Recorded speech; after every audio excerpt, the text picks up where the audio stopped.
thì mel lo khát Israel te paidan khátตัวเตIsrael as a nation in a standard ตัวมันตัวด้านไทยไปสมที่เราเชื่อง่ะต้องส่งหักสัตว์นับตั้งที่ส่งกิตัวคาเปียนethnic ตัว tribe บางส่งเกณฑ์บวยก็เป็น tribe คนที่ตัวมันมี ethnic คนที่nation ของตัวนี้ที่ของเกณฑ์ไอ้หามันนะลิมตะกัส scholar เทวันนั้นเองเยอะเจียงนะ Anthony Smith ที่ของงานบางอย่างเจียงนะมาเตนะเงี้ยนะเป่าขัดกำขัดตัวเจ้าหน้าที่ปุ่มขัดอีกนะจีเอ็นเอเตเป็นมีน้ำฮีจีของอันนั้นเกณฑ์ด้วยนะตัวลักษณะยังไงสุดๆเสียงนะอภัยโมมาจีเกี่ยวมันบางเกณฑ์เนี่ยไม่ใช่เลย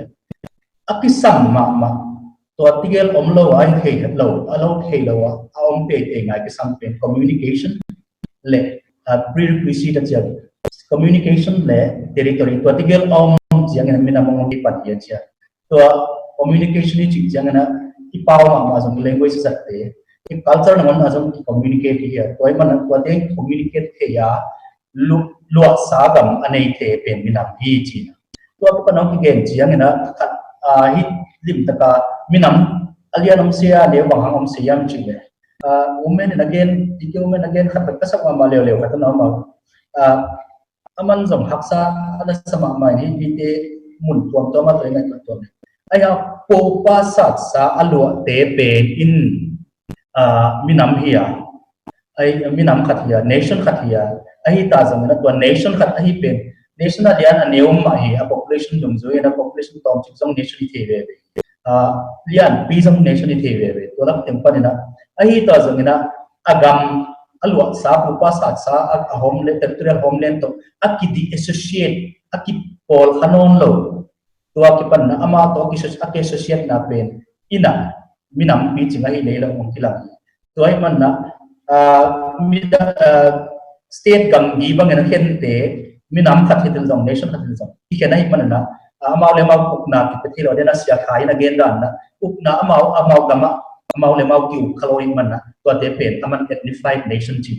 ตัวด้านนี้มันนะไอ้เจ้าจงเยี่ยมจังนะมีน้ำขัดที่นะปีนะไอ้เด็กนะอีปูปังเงินตอนนั้นตัวดิมตะกักิวเทโลหิมันนะตัวเจ้าเนี่ยตัวบางอย่างหิมันนะอีเด็กพวกอารมณ์มาตั้งอีปูปังลัวสากำลัวเห็นเปียงนะอีเด็กพวกคมเทโลหิมันนะไอ้เจ้าจงลำพัดมันมาไม่สุดนะตัวอีพวกก็สักเป็น ethnified nation ที่ nation นั่นที่เราส่วน ethnified ethnified ethnic ที่ส่วน ethnic minority ยอมลำมา call ก็ไม่ต่างจากในอินเดียมันตัวนั้นที่ส่วนที่ตัวมันนะตัวบ้านนะสั่งตัวอันหนึ่งนะ ethnographer สิ่งนี้นะ anthropologist ตัวเดนมันส่งเขียนเวลานะตัวเป็นเปล่าเขียนเราอีกของเขียนเตปโลไอ้บวยเราขายนะอีมีน้ำเป็นลิมตะกาตัวสังเกตเราเลยนะตัวมันนะลิมตะกินตัวจังตัวนั้นมีน้ำทุกปุ่มขาขัดสวะที่ยังจีเก่งไงสินะมีน้ำปูปาสัตสาอลัวสุกาเงี้ยนักที่อันเนียตัวเต organized society ตัวเตเป็นไม่นำขัดเฮียตัวเป็นมาเลยมาคิวนะเอาเทคโนโลยีเชียงเงินตัวเตพวกเป็น ethnified nation ที่จีมุนตัวมาคิดเห็นซะเป็นไอ้เป็นที่เราเนี่ยนะไม่นำตัวเลยถึงบุกไปที่มาบางแคนเทเลนเตคองเบสเตคองการ์ดิสเตคองสองไอ้ตัวด้านนั้นไม่สนมีที่ใจมันสักนี่ไงลุงดำมินัดเจียงมาเละเอลมาไม่นะน้องเรียนสักจริงลุงดำหัวyaตุยนะบ้านนะเสียนูลูนไพเปอร์ซงฮีท็อปิกเป็นอักกุมนพอมเละจีนะอามาซงทุนสาวโลเปียนี่ลุงดำไม่กับอินเทอร์เน็ตตอมขัด unstable เปียในเจียงเวลตอมขัดตุ่มโนวนะแกนปักเลี้ยงบอกด้านน่ะไอ้เกี่ยวกับด้านน่ะเสียเตียงเกียนส่งมากิจเป็นมาใส่นะฮีไม่ได้มีลำกุยปนาshare บางองค์พยายามไม่ได้ตัวพี่เป็นปนาองอำเภอผู้ตัวปนากว่าเฮียมมีลำกว่าเฮียมตัวลิมตะกากิจตะกาองเกียนได้ตัวเป็นกิจสักบางไหมไงโอเคลุงทำไมตุยนะ question pen Golan na ipan non di nga next question pen na hile chikim itia chin kuki mizo pen zo to ki bang hia ai kia le atuam mo nga hia bang chi hi pen clarification ning chik nong ken thei diam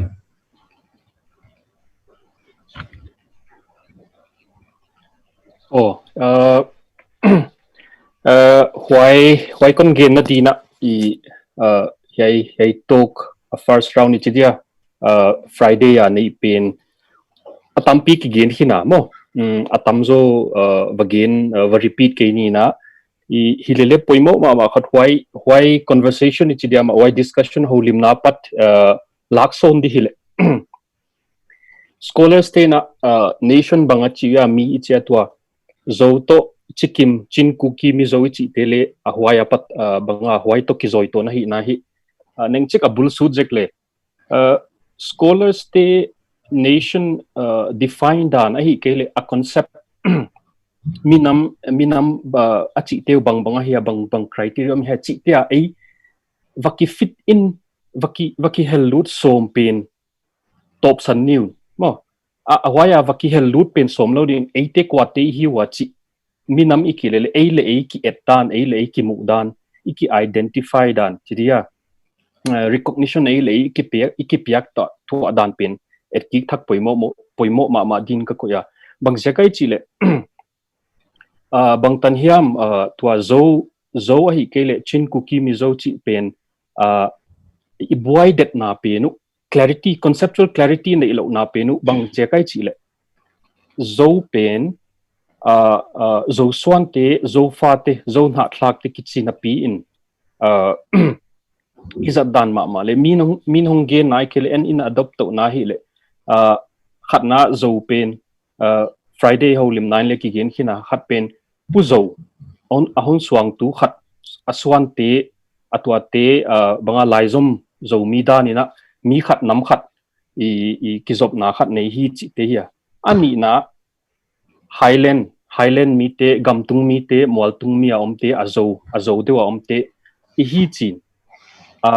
ahwai pipe in tuna azo chin kuki mi zo la ka ibwai now entaleng why conceptual clarity in nei lo zia ko hediam ka chi na bang jagai chi le ipai pi pen to puzo pen progenitor chi diam ahong suang tu khatoma hi chi pen kha ipai pi hi hi lele wala ka bang chi dia I concept de sapau genleng ai banga duality approach ila theidiam puzo zo suan te hi komin azo tunglam amual tunglam agam tunglam ating te hiu chi bangin tua azo movement pen ki project theile global indigenous politics abang le global indigenous politics tanale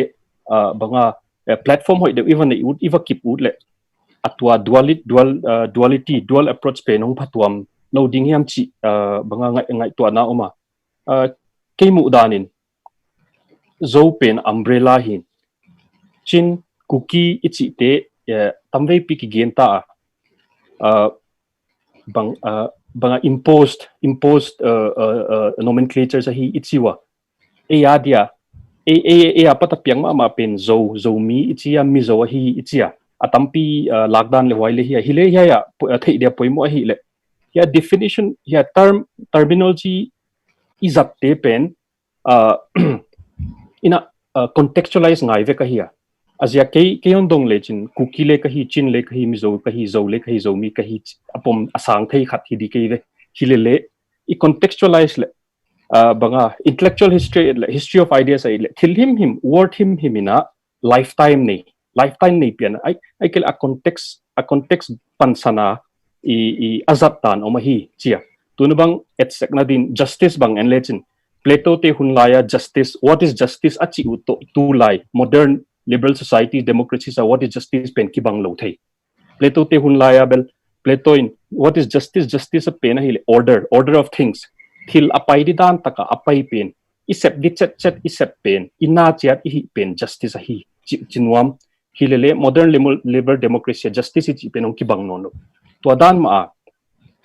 at some point history bang chik lahia ma kuki na kichi kha pol le hi thei lusha kichi kha pol le thei mizo kichi to achin ki chole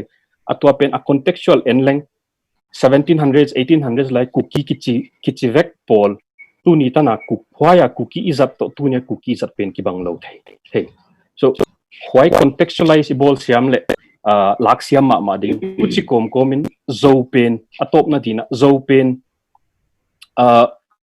banga i cultural identity bang hitale achin cookie mizo zomi move pen movement based ang paita political movement cultural level akitwak ma na pin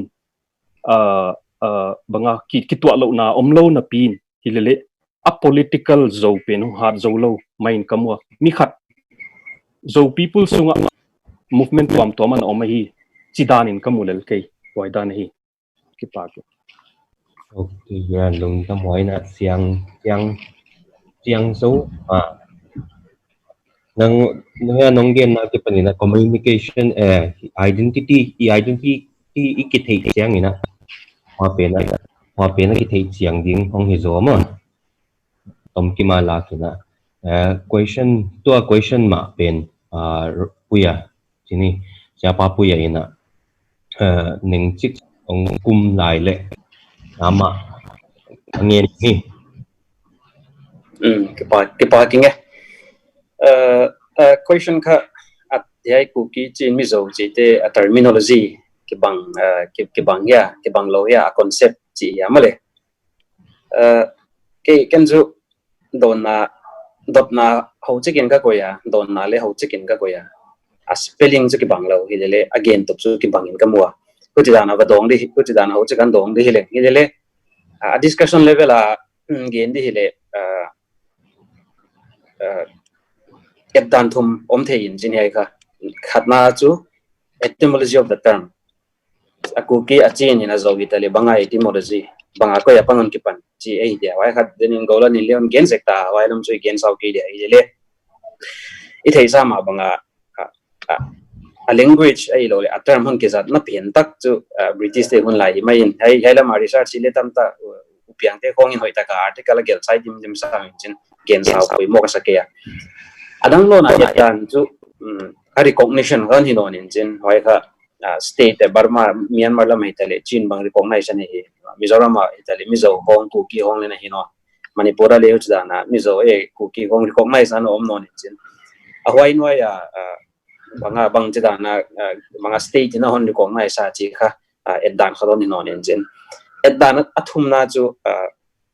hiai to ki sai aku ki achin Mizo to ki sai ya bang politics sa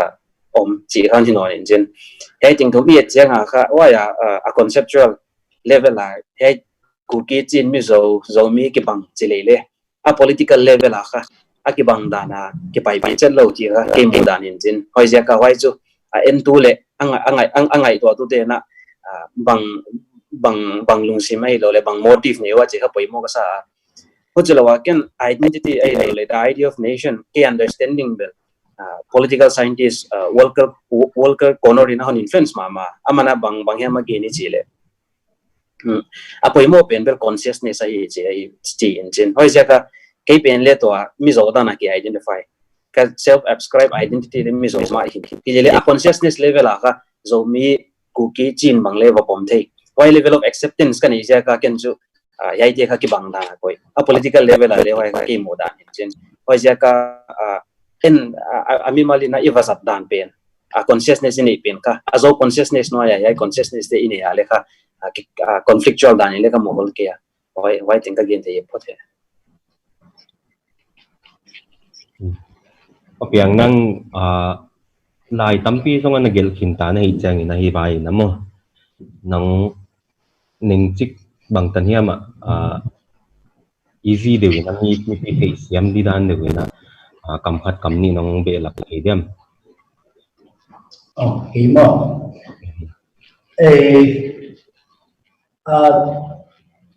Turki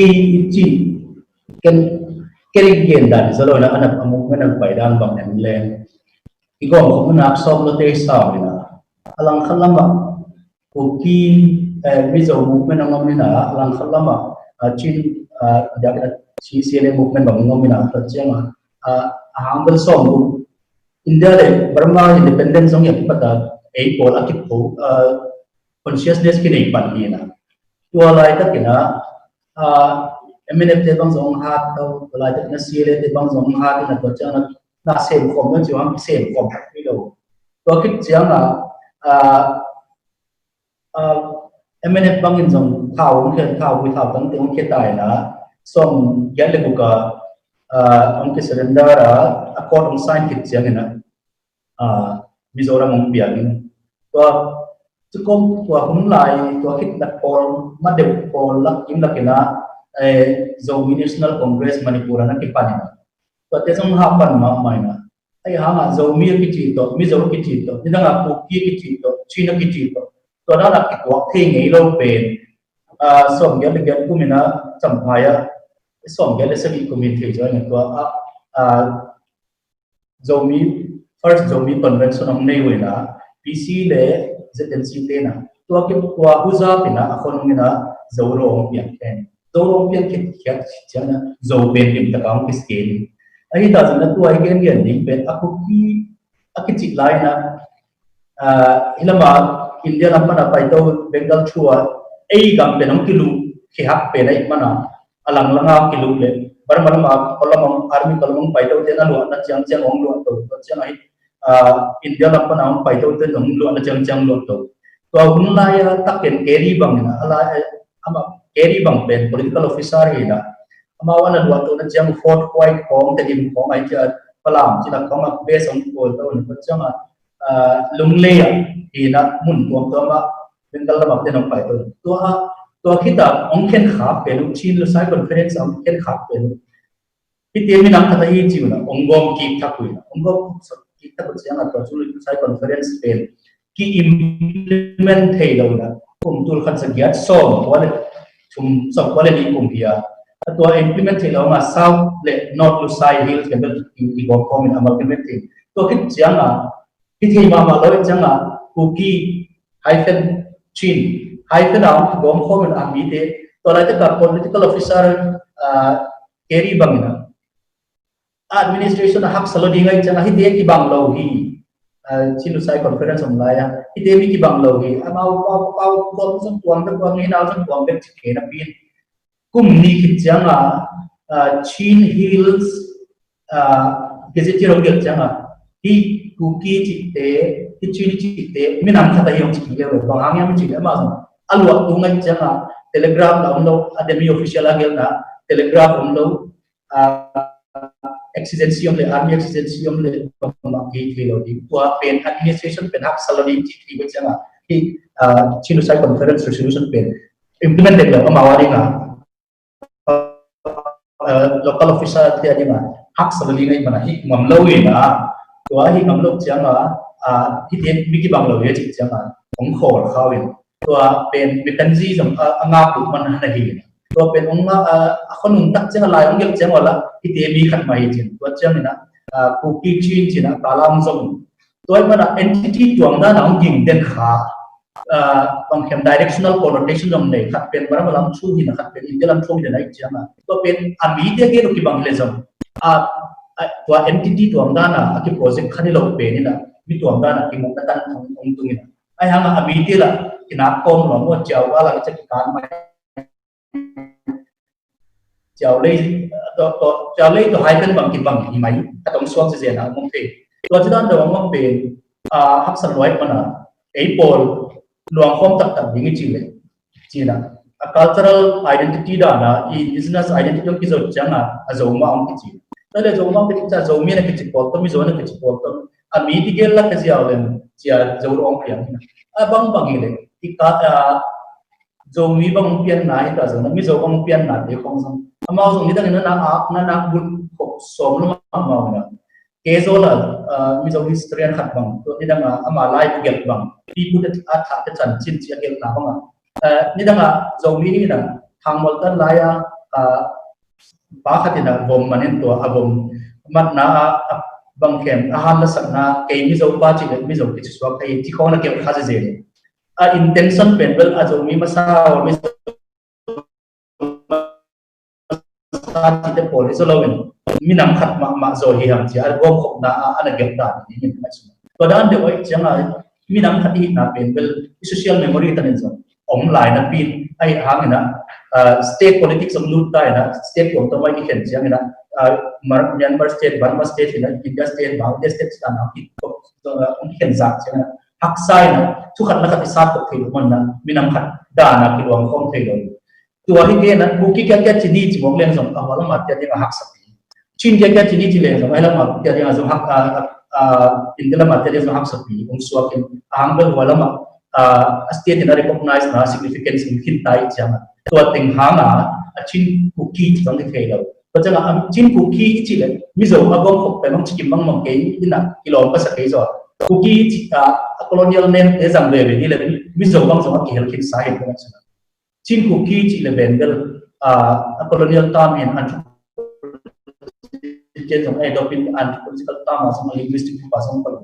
ai mà ví dụ chỉ bên cái cultural name khác thì Zam Khai là Zam bên đó là chin tập cookie tập ví dụ gồm học bên dịch lâu thì chỉ cho lại cái chin tập chỉ là chin cookie bên đi nè ví dụ chỉ là ví dụ như là Zam là khác chỉ là Zam chỉ thế bên bên indigenous name cái chẳng là ví dụ chin to cookie to học thầy đi rồi chỉ ra này cái mù đàn của đàn này lung nam hỏi next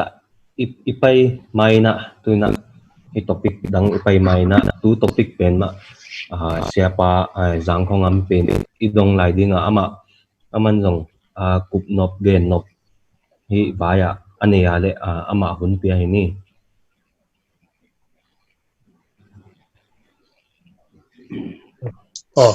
kế thế á? Lẹ. Tua lối tiêu anh sẽ học chú đi cái số số in. Chú lẽ nation như thế lẽ nation formation hi tribes apana tribes hung ki gom khom apana nation hung ki form ki ti tale. Chú lẽ ấy ho hi tua iboi nau khát hi nomenclature crisis hi. Ấy thì chú kin kan gel ji dana nomenclature sanga hi unification hi bui pi oding hi kin kan chi pi ji dan khat hi to loi te phap khat nan sei banga chu yong chin jong ka hi kuki jong ka hi mizo jong ka hi zomi jong ka hi all the terms are acceptable to me.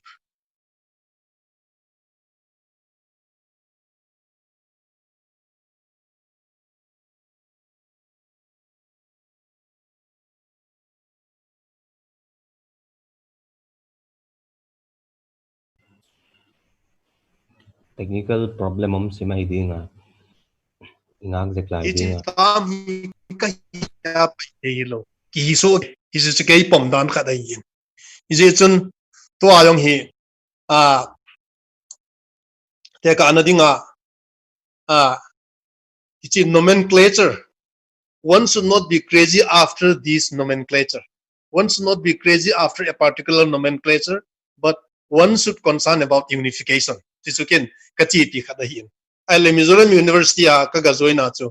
Ei do chu. Kapu Mizo iniem diwa. Ai le pi ka don pon na chu. Mizo na him te ei do chu. Adu lien trong mang chu hi Mizo wa in ngai ni Suan kanilawa. Amar ochu chinlung chuak zo na thak zong zong Mizowa in pomani erochon kani chiang khop mai katia ipia adu lian pang mangbo alu sei pang mangbo Mizowa na ge lawang chen ka hi po ni jong le kul kon zo si chinlunga hun kon zo si Mizowa na pom malawang Mizo ka hi kati chitabanga chu to e ho nam ung ki khom theine le e ho nam I movement ho ong chi tu theine denga chu inclusive concept in eu ngain ka he in is chun to til neu cha exclusivity alole a political movements in nomenclature chom focus on ki bolan nangi songle ki khan thei po I po win we cannot be divided we fall, united we stand is achu ep hile nam nation ahung bilap na dinga hi apoi mo pin chu inclusivity unification unity movement hi apoi mo e ti chu ai chlai chu them khat loi te na sei bana kan sei don no mai je lungdam nge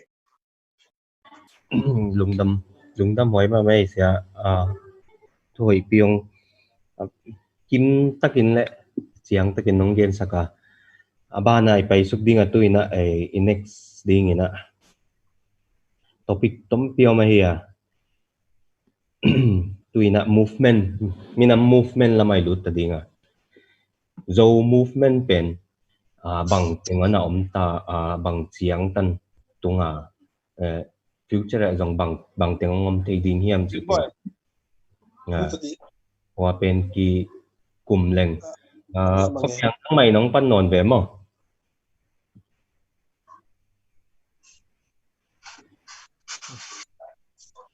ikat la unmute deh la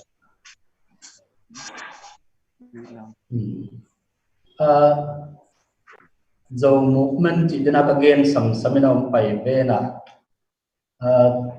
movement tuam đến cái lần là gen đồng là dầu là pháp sung ấy thì mà dầu Suan te sung dầu Minang te sung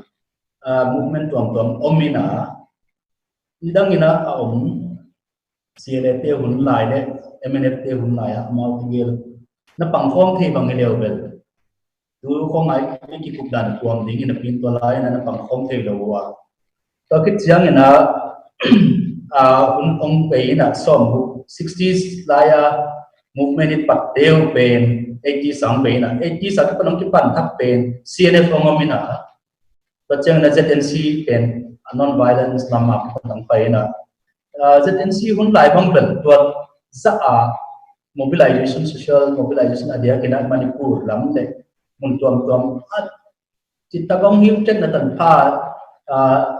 ZNC pu khat thang khan gin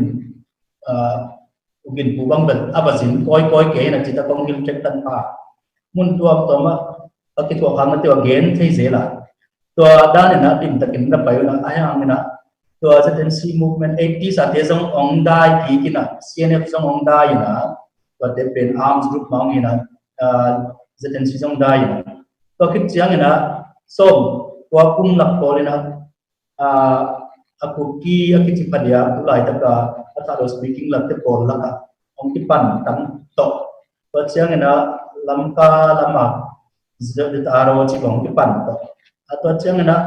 ma tela ka jong HPCD bang na omena to te pol penbel nidang lai demand penong ki khel to toy man to chan nam pai to to adan movement ni pat te pen jong movement khathina non violence movement pen Zomi Zomi National Congress te le PC ten zo ong ki mu khop naw so delegate ko ong ki mu khop na to kita zoro ko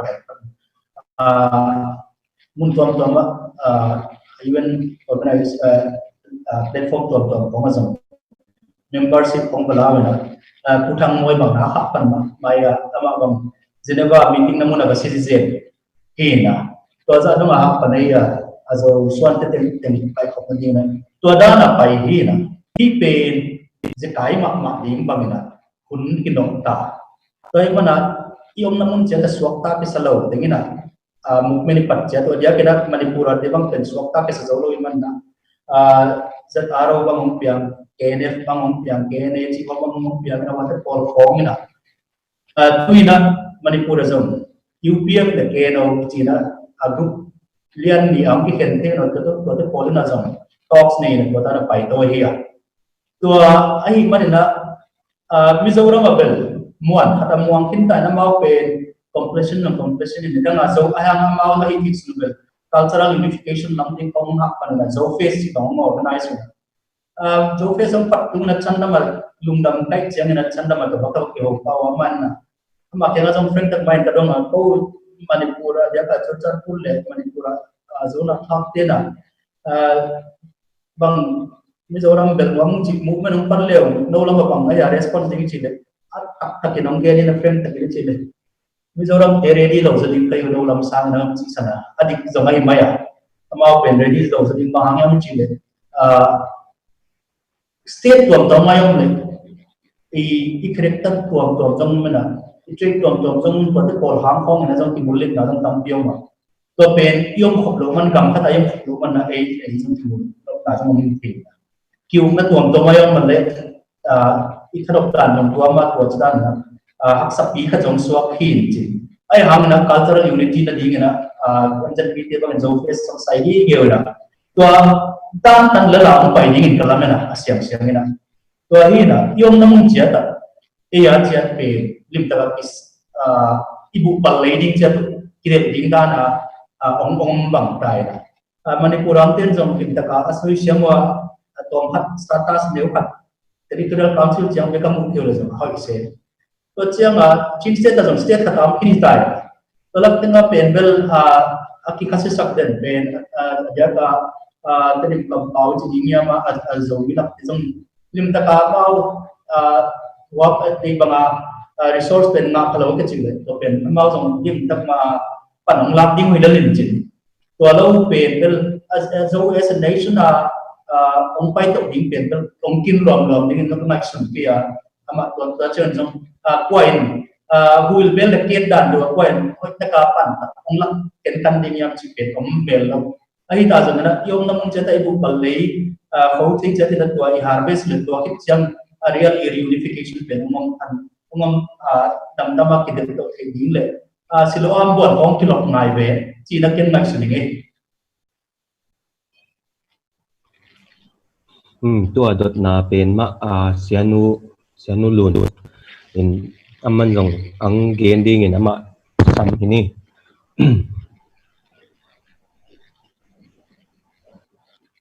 do mu han le yang đó là Dr. Piang gen tầng dòng kim sẽ bực mày nghe cái dòng đằng cái bệ lập toàn điên dòng toàn cây na bằng hirana yeah amang gen double two piece bực mày nghe ina đằng te again nang lại cái amau floor I give the floor to them dinina pa Piang ina mizo te muan khata muang kinong chia mo hi pen puya kongdong dinga muan khata muang kin state nei hin ta mau mo hilazong kat zalam khatina documentary khatet khang na laldenga right hand pan laldenga pen state back lungkim titanina movement ong pat pi pen ken thelo kahi new salwa kahi chi khat kaza kha open Mizorama omte muanga ki saw hia ai kele banga amau adei penu mu ki saw hia nang thei zo de nei changina mo alungu akin hia movement outcome pen chi pen long dong hei dem yai to kisai til khat kon sim zol dia man gen lak lo July to Mizoram state on pian na chu dena upiang in on gen ki mama 1966 apana MNFT na Mizo National Front kichi 1959 na Mizo National Famine Front on dingkya azo 1961 Mizo National Front ya on ki put non why so 1966 March February ni som ni legiata midnight independence on puangun why kha ama timaini short political history hitale MNF to kisai Mizoram state hu ta lungmang ta uchi kha ngai dan ni omtheng ka gingta apola ma pani che a society vai ma ya chu lungkim chu bangi vewa helele til khato min chen keimodan on gen taleng tu tana zo suan te ichi ai lo le zo na thak te ai lo le zo ta te ichi a movement a idea hi mim hon paina atam zo kha Mizoram apan hi ve lai in jin wai kha mizo MNF te accord ki sign 930 June 1986 accord on ki sign wa July khato August to konga wai accord jaka hon por khia bangle tampi te kha state alung kim lo chunang gen na le wa tampi om ve ve wai chu wai kha tu tana le mizo nationalism che mai ni wai ki pum khat na i lunglen pi lai che mai ni wai le tamma ma la yun chin hai to ke sa ya pulal de ngai na accord to ke sai ake bang khan ni wa accord to ke sai da Aizawl public address na athugen khat kachiam te kilkel khataw ma wai hi le kon sim ke zol dia lu sei pa win chena zo kon translate dia mo he thutlung hi thil chuan ombek ani kan tilowa he thutlung hi kan du thosam ani heklowa India sarkar du thosam bo ani heklo chewe hai sapa inon gen taling we are aware that this agreement is not the most commendable, it is not the best we dream of, nor it is what the government of India considers as best chewe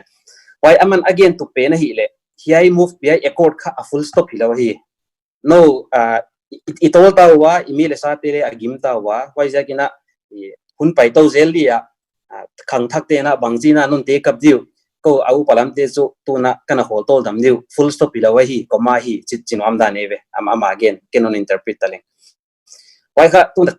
zalam son nai lo wa nana zakhadi wa ma Mizoram underground government wa ya hi na tom man ne president bangana hi yalta pumal so makolni to zoro movement is really active mama to zolen ichi to mi to banga zoram ichi bang amana hang santaka amep chin hills in barmala mountain manipur teng tripura teng mizoram teng to bangladesh teng ka hang santaka agel ja ka le MZP bang in le mizo zirlai pol bang in le award na pia ko hinchin why pan again khatle ka theisu keichu ki surrender lo ka hi chewe why kha mizo accord pin kha ki surrender dana imu mizo nationalism hi lo le zo nationalism atop dana imu le chu to adana upiangin pin kha acceptable in ka koya hilele why kha tuna lungsim mi tam zote chemaini inside da mizoram sanga inside da mi tam zote wa ho pi le chu amaul integration ai lo le ki wona na kong chu alunglu le tamin ka koila ya gen chu hujara ngai dan danga hi chi leo min chin min integration again changwa ei lampang amizoram pola mate le pangtani irung lutu chi bang le nom lai chu wai kha ama lampang a chawa force on pai dia ei lo le e lampang a pan le willingness khatom dia chi bang mo e ma pan le kito kha poimo ka sa wai kha dena kon gen politics of identity it's a reality kha I confirm ve ve kha ngai thoi chu a conceptual level okay we are same, we are equal, we have the same genealogical roots pangs to kin gen za som ve le a practical la why reality confirm the khatom in why ka bang chidana ya differences to zen pia le bang chidana equal dana common dana ki muthi hi yam che kha ngai to ngai sai nga hai to kisaya let ben kai na gen dikka sang mama ka to mention ni danga wai border studies to kisaya a paper present kana sim ka wai gel kha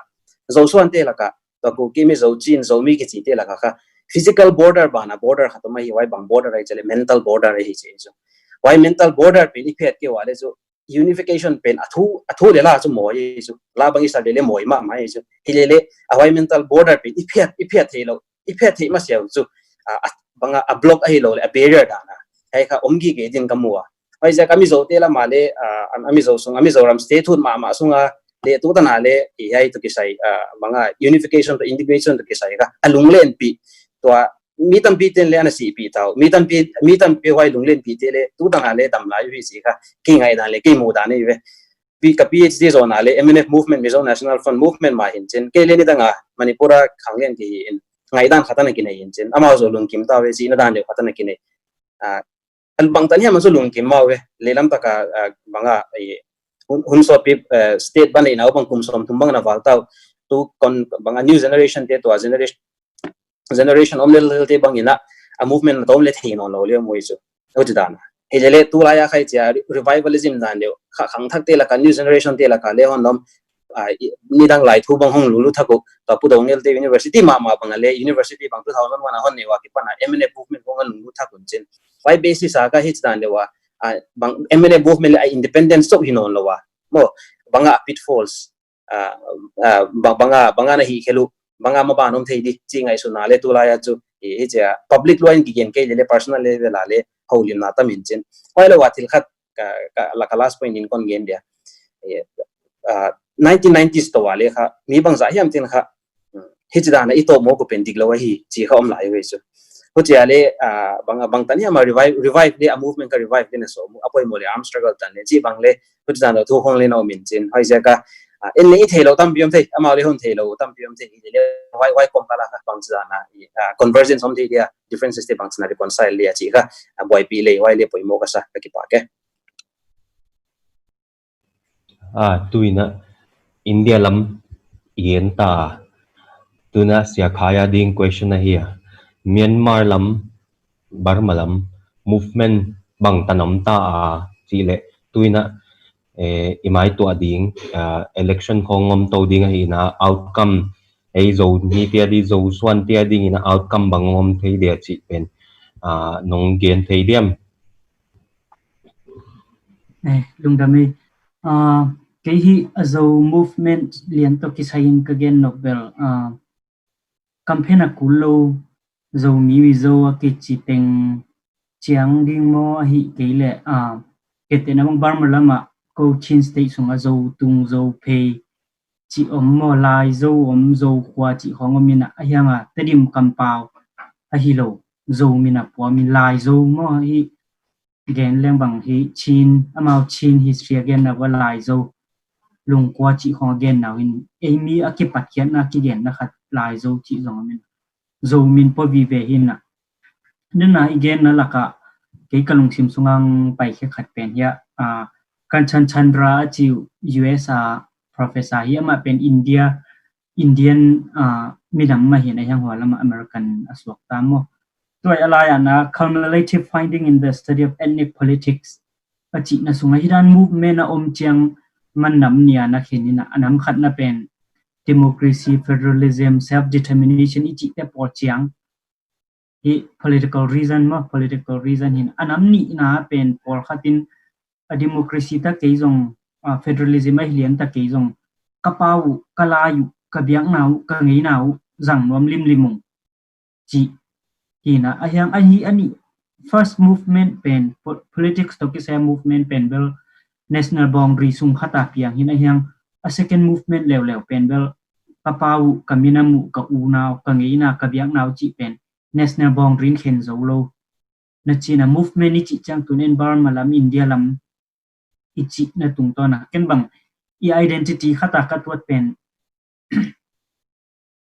iminin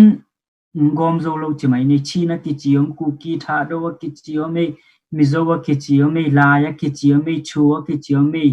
yo ki chiom me khang ki chiom me iminin ngom zo no loi cha tulai taka ikibat na khat pen chin identity zo identity mizo identity chi ding yam pen Christianity pen identity khatang so kin mo tulai tak bang ko bar malama ka challenge kha tu pen ko hi kolgam bar ma kumpi na khatena chunei tena Christianity ka hi naw pen simo nang zangu nation building amao ko bar ma sunga ten pen kol pa bek pau ding kol biak na bek be ding ko ra nam ding china hi ingi na hi Christianity hi na pen simo na khatang zangun gente na bang kum sima mau border area development project nei na to pen to tenga state budget jang wai to state budget to zogama azong na pang teng la ina epro khasima lu tol sak kin budi swak sak kor pa pau sak to pen isup lam ki thei lo ai hanga Chin for Christ in 1 century na chin Zomi Baptist Convention noya amazong hi chin teng khem pung gom zo ding pen Christianity hi ki gom ni chin si palai te bang falam paula siam me mizo paula siam me khalka pau te dim pau siam gan to pen 1999 ya ma na kholin kum za khat chingta chin for chin Christian centenary chin na kholin to khicha korten ama a project ku border area development project na khol loi changa tun iminam pen pai tamo hi mindan lambanga Christianity population pen 27%ของเบกเจียนตานี่ดัง87%ตัวเป็นCCOCบางอี movement ขัดเหียจีไกเวกันอี Zomi Baptist Convention หน่วยมั้งแต่จัง Zomi Baptist จี Convention นี่จีเนี่ยหน่วยZomi บางเดีย Zo เป็นนั่นเล็ดขานุยามจีแหละนิ่งงานเนี่ยกี่เดือนซะบางZomi จีเป็น periphery area นู่เป็นอัปปอลัมฮิวแต่นู่เป็นอาสังลัมฮิวแต่กอลป้าเวนเกลเลงนู่อัตโตตาเตฮิวแต่นู่อัปปนูนัมมิวแต่ก็อะไรเตหิวก็ลายมีหิวแต่อันนั้นสิมมันว่าโจขวาเตของโจเพย์โจตุงเต้นนู่ฮิโจเอ็กซ์เอาจะน้องสิมมันก็โจหิวไม่ก็โจมีหิวไม่จีน่ะโจมีนั่นแหละขันนั่นจะเป็น movement ขันเดียกนั่นลำปนัก movement ขันแต่จัง movement นี่น่าเกี่ยกับมุน่ะเป็น ZNC อมมา Zomi National Convention Congress อมิน่ะแต่เป็น ZNC a movement ตักเป็นเดนะอีเกนดานะ Professor Chandra อีเกนดานะ politics ละมาไปโซโมไอเกเลโซมีเต rights and bằng ngay i rights na ding na tang zo mo chi to objective mo objective tun ZCDA kik lew na objective bang hiam gente na bang federalism democracy chi lai tak ilai izo pau zo raya kisim the hiam ingei na promote ki bol the hiam amao kolgama propagation and promotion of Buddhism chin Buddhism chi gole ngi naw to Burmese culture to ki gon pa ai cha en zo nationalism chi chang i movement in koi chang tung hiam mo ta pen ngai su thoi sa pe mai in ta khicha ani na ka gen no pen den in jong gen hinu chin movement i chi chang gen te na bang district vaya te di min district nga lu chin ilung sim na ma ai ngai ilung sim na pen na ki sana pi puak kham lo explode ni khelo mo lo chang ki law lo ilung sim na puak kham lo chang ki law lo chi mai ni ya khat lama khalam alai lam te thu khwal lo na jong por khata ombel athu sungomin mo aya ka chinom na even activist level changa a ong chiang be hin tedim changa ong online chiang be ka ong group new chiang be ka ong na pi hang khalkha parliament ki tunglo ni pi ro ki tunglo in ki gen lo me changa ina khat pe advocacy level tunglo lo national advocacy international advocacy level tunglo lo gen te na bang tun indigenous people vai to kisaya Geneva indigenous people pet at UN rip lam khong ate kyang ilom te tung amawa thu gen ai chang na chen indigenous people ki chita to na ya china lakwa ma ung hel gai le mo gen te na bang te di ma pau chin hau i lai mo indigenous tech che mai ni to bang pe na ma hi ko kaminam lai wi chin the le la lu chin text tung ei movement pen Geneva tung zo lo a Geneva jong gam la loi ni pi ro tung zo lo ai ke le New Delhi tung zo lo ai ke le kha tung zo lo ai changa i movement pen puak kham lok chin ngai mo i pau to gen mai ni puak kham lo ai chang ki law lo phong che puak kham le hi pen bang ai chidin attention nung ke pe di nge na them kha tong ki ngai di nge na ta chang ani na kol gam ki tel na ke bang tu chang khat vi zong vok pe ngai lo kai pe nai lo kol gam ba om ngai lo hi tanga ka piak la ka vok koi teng tung yam thi lo ke thua ka khut to hi chia pe nuam hin tu zong ape zo nai lo ko pa ma level a movement pen eminam ka chi chang ken hi azo tung zo pe zo khwa lai zo mi to le te dim lama bang zo pa wi chi chang io mo atwa te donga ken azo la ka a hel ami zo azo la ka hel hi mai ngina yang ba ma level a tun ka ek chiang election a ime e constituency ina khat pen neu lo ai mo ZCD bang te dim ton jang le kol pi kwam be khi kiaw kwa mai CNLD a chiu hanga a CNLD in hi kol pi kwam le chi kha te dim ton jang lama lamet nam lo chi mai ni a CNLD no ngon afalam no ngona to za pi hi zo lo mai mo i a khal kha than tak le amatu pi kim lam teng be ka hi na i bong ri neu lo politics a ai cha i ei vai to ni pi ro thui ba ki thui gen chiang i thu pen thu khata pai the lo national integration lo national integration ki nei lo wai changa thu khata pai the lo Mizoram lama bel taking in no lama taking Burma national chin national integration ni chipya to zo national integration ni chipya to integration lo group pen ni le thuma ki khen atwala ka akhang lam te chemai nei mo men dat kan palet wa lama zong yo ki chi khong mu emo ata ai a pronunciation ki bat lo hang yo ama zong yo na ki chi atwa te vo khong zong pa lo wai changa national integration ni nei lo cha i movement pen kiam tek ai te tun ke ka gen nok pen gen te na bang tula ta kol kama Union Peace Conference 21st Century Panglong Conference chuna to tenga thao toi te pa wai CNF pa ma yang a CNF i voice pen voice khathina i ceasefire agreement level i NCA level man le thao toi te rule pen ung tom zo ding na political party te rule le civil society te rule ung tam zo ding to tenga tun zomi na puwa zomi te chin mi te numei vai mo khang no vai mo again ding lo mo ZCD bel pa ma e me khat to pa ma ne ya ZCD zong a voice to tang kham hi lo ai chang i movement pen tu dong i voice pen ne lo la explore lo chang ki thei pi zo nai lo hi achi ken bar magam lampana kadin munu ka etemo ki pumpa ki khat ke mu na do I voice tom lai lo to khichang advocacy skill kinai lo chimai ni ngai nglam dang ngai sut ken la advocacy skill pen khar kha tung zo lu ni pi do tung zo lo wai te I voice sung ki zak sak lo I voice sung ki zak sak ke ya level e zo agenda chin agenda te ki gen sak ma sa lo bi ta khichang representative mo e represent I bol pen tom lo ai mo a chin min to a bol me a zo mi min to a bol me a yo min to min dal lampana bol me to laka e a zo te tek na ngana NLD le USDP pana adut la ome cha national integration nei lo wi changa I voice kiza zo lo wi chia ken I movement a hard lok na a hatung gen wa min kalungdam Tianu nang ading hita question nang ading hita siapa na I-voice ang kisa zaulo si mo nga tuwapen nang ngay sudan nang tele nang namudan bangdan chi nong gen tay diam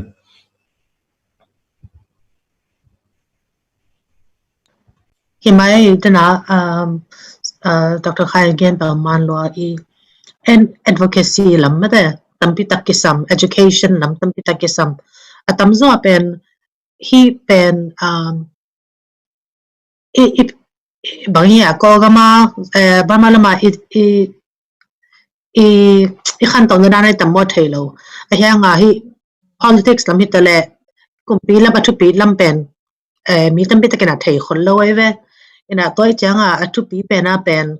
education piak ding kisam ina education piak tak changa pen piak dok te pen bang mi nam dan hiam chin an ital ko ding emo ban chile en itugen te pen mi te yi san te ding idek na nga pen amao bang sang the ding hiam chi ani thek pot ko ding ina toy changa amao a target audience pen kwa te hiam mo now pang lunge mo ekele lupi te mo papi te mo now pang te mo chi tel hol tel ding kesam to khitak changa amao to be asak pen bang hiam amao pen bang amao bang ya issue pen bang to be se pen hiam chi zo ani thek ko ding emo ina to tangi thek tak changa to tung to na education board getting to be in education board it's tak changa pen khat ve gen ding na aman ziaw hi lo bangayam chi le hiran te pen khat ve gen tak changa pen kwa man cham te zo non lo we mo in again ding mi te pen amao zong pen amao bangaya amao angai sut na amao anasap na te pen hi full time hi lo changa pen and education piak tak changa pen piak den ke di khat ve mo ni pi khat ve mo khatum khat ve mo chi igen den ke ding to be toy changa ba ka mau tel thai pan ding e ina to changa en hi mai lama I dei pen bang hiam mo hidana I dei pen inga na nga kwa te gen leng bang ya hi local lam pen am te den ai gen bang local bang chi election te bang chi pa win ni hiam chi jong thek ko ding en pen thek chang a pen hi a gol pi ka chi chang hi US lama bang pen a president chang ba ka ki theye mo a yang a local lama ong thi ding pen en local te elect chang a ba ke ya ding e nang a ding a hitale ke ya ding a hitale ko hoi pen ni hiam chi pen ki thei pa ne to chang a to local hi local politics lam te jong thek ding to be sign ina dana sia khagen movement ibal man pang ma bang ya idin mun bang yam bang to ki gom khoma bang to bang din mun nei no mi yam chi tampi tak ai lei pe thek jan ni ke samena to ben to be se bang mai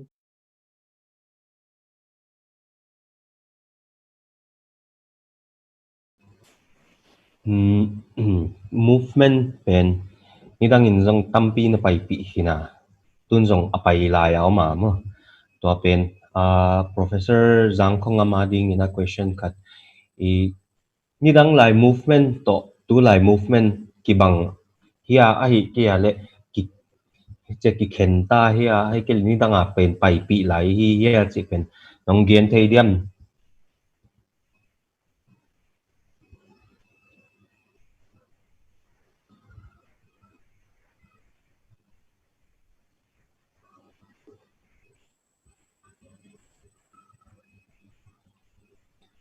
น่าจะเทียเสียไอ้หัวละa movement must have been a movement must have been to จินกี่จะเทียกิจะเทียตาอ๋อเลยไอ้ละa movement must have beenไอ้ละจูจินเลน movement ตุนคุปุ่มใบเตลำไก่น่ะอันนั้นบอลจะเห็นอินจะเรื่อง MNF movement เอาไอ้ MNF movement อย่างซึ่งที่จะนั่นมินมณิปุรลังทริปุราลังอาสามลังจังตัวอาโจนาทักกิติโฮอันนั้นจะว่าฮีที่จู่อีพิฮัม independent ลุงเกลเนี่ย movement อันนั้นจีปีว่าฮีไอ้เรื่องตัวหิน movement จีจิงไล่จู่บาร์มาลังอา CNF movement ฮีจะเล่ตัวหินอินเดียมณิปุระ KNOL UPF group ตั้มปีอามุนตัวหินอาจีจิงอินจะเล่ suspension of operation in อามินไอ้หินอีพิฮาอินเวทกับไอ้เลยหินอี movement จีดานูเล่ทิลจีดานฮีเอเวทไอ้เล่a movement บุยปีหัวจงหินบุยปีดิ้งดอลฮีบุยปีหินน้ำที่โกยสันฮีเทหินกันเองไอ้ที่จะจู่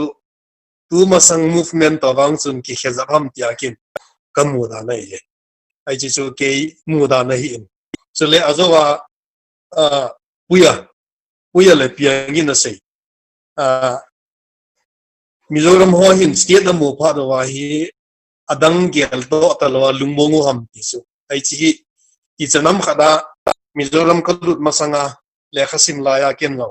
กันน่าจะเลยกันเนี่ยอีบิงที่โกลานลุดจริงๆนะฮีมูนาตัวกุมสมนิวัลก็ต้องตายโอเลสาก็ต้อง University ก็ต้องคิวไปเลยกี่ไอ้อินตัวอินจะเละจุบานะมิโซรามา civil society จุ่มโจโรฮิฮันลัง MZP มิโซ Student Union โจ Indigenous Forum ที่ฮอลเลยจุ่มมองฮีตาฮี resource person เลยที่ฮะโอลิมนั่นนี่ฮีก็เล่าจริงๆฮีนี่จะนำกันนะฮีที่จะ civil society ฮีอาจีจุกัมจุมาคิวไม่พูดอีกมามีลาคิวไม่จะฮีจะนำมา contribution เลยอภัยที่ฮีปันกลาดูดิมุนาวางเฮลมาจังอาคิเขียนเลยตาเวทีสิจูกันรีพอร์ตลงมาฮีอาจีจูมิโซรัมเมื่อก่อนที่สายมจะว่าจูอีจะนำขัดจมหัวจังฮีนุ่มสบีเอสิเป็นนั่งงอลเลยอาฮีนสาลทังเจ็ดเลยอ่ะอิสุปีหัวอิน้ำปีหัวต่ออาคิปันคอมลว่า unification นำลว่าเลยหินอาฮีดิ้งบังฮิโลดิ้งฮีที่หัวจังต่ออาฮีอาสุงลังอาหาฮิลากีฮิโลอาฮีอิจิสุนZorol MZP lama pana zo face apada cultural unification psychological unification ni anchi ti chule 2016 na zo kothara zo face amchu resource person ni in ko kagachi ichita banga chu ichanam hin unification movement le ki pum khat na ding hi Mizoram ho jong hin aha boi chule chubana khat kan seinom chu political party ho zo si to ai Mizoram hi even National Party Congress le Bharatiya Janata Party jong he a manifesto wa hi zo unification ya koi su ke wa hi so ai chu mi pi lungel hi silanga ina chi tai ki pha da bai political party wa hi ase ding hi ase ma sa di ki chu ni na unification hi a ha boi ti ve ti thu hi na hi movement chi dan wang hi ve nai le hin azo wa ise ma ba wa chu ha political movement na nomenclature hi boi de wa inclusive movement wa ngi in nei lo win ka he ai chi chu kan don bot te dan ki hanno ka ki pa e ตัว question เป็นอากิบังไม่นะไอ้ Golan นี่นะอามาไงด้านแล้วมูอันนั้นมูด้านเตองshare เทเลยอามาหุ่นปีไอ้นี่Professor Doungel gain kenle ka pompi mama dikasa hil ei laka gain nop khat kan ei le movement vai bang tan hiam pai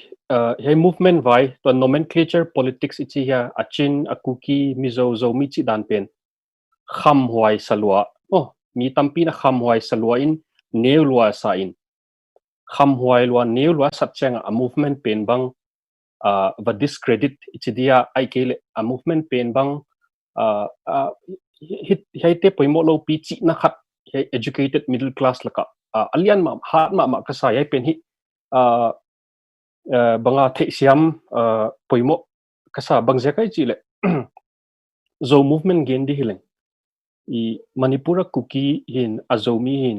chin state a chin kichipol azomi kichipol hin mizoram mizo kichin atuam tom min tuam ton pailele a om na chiat wa kalana swanu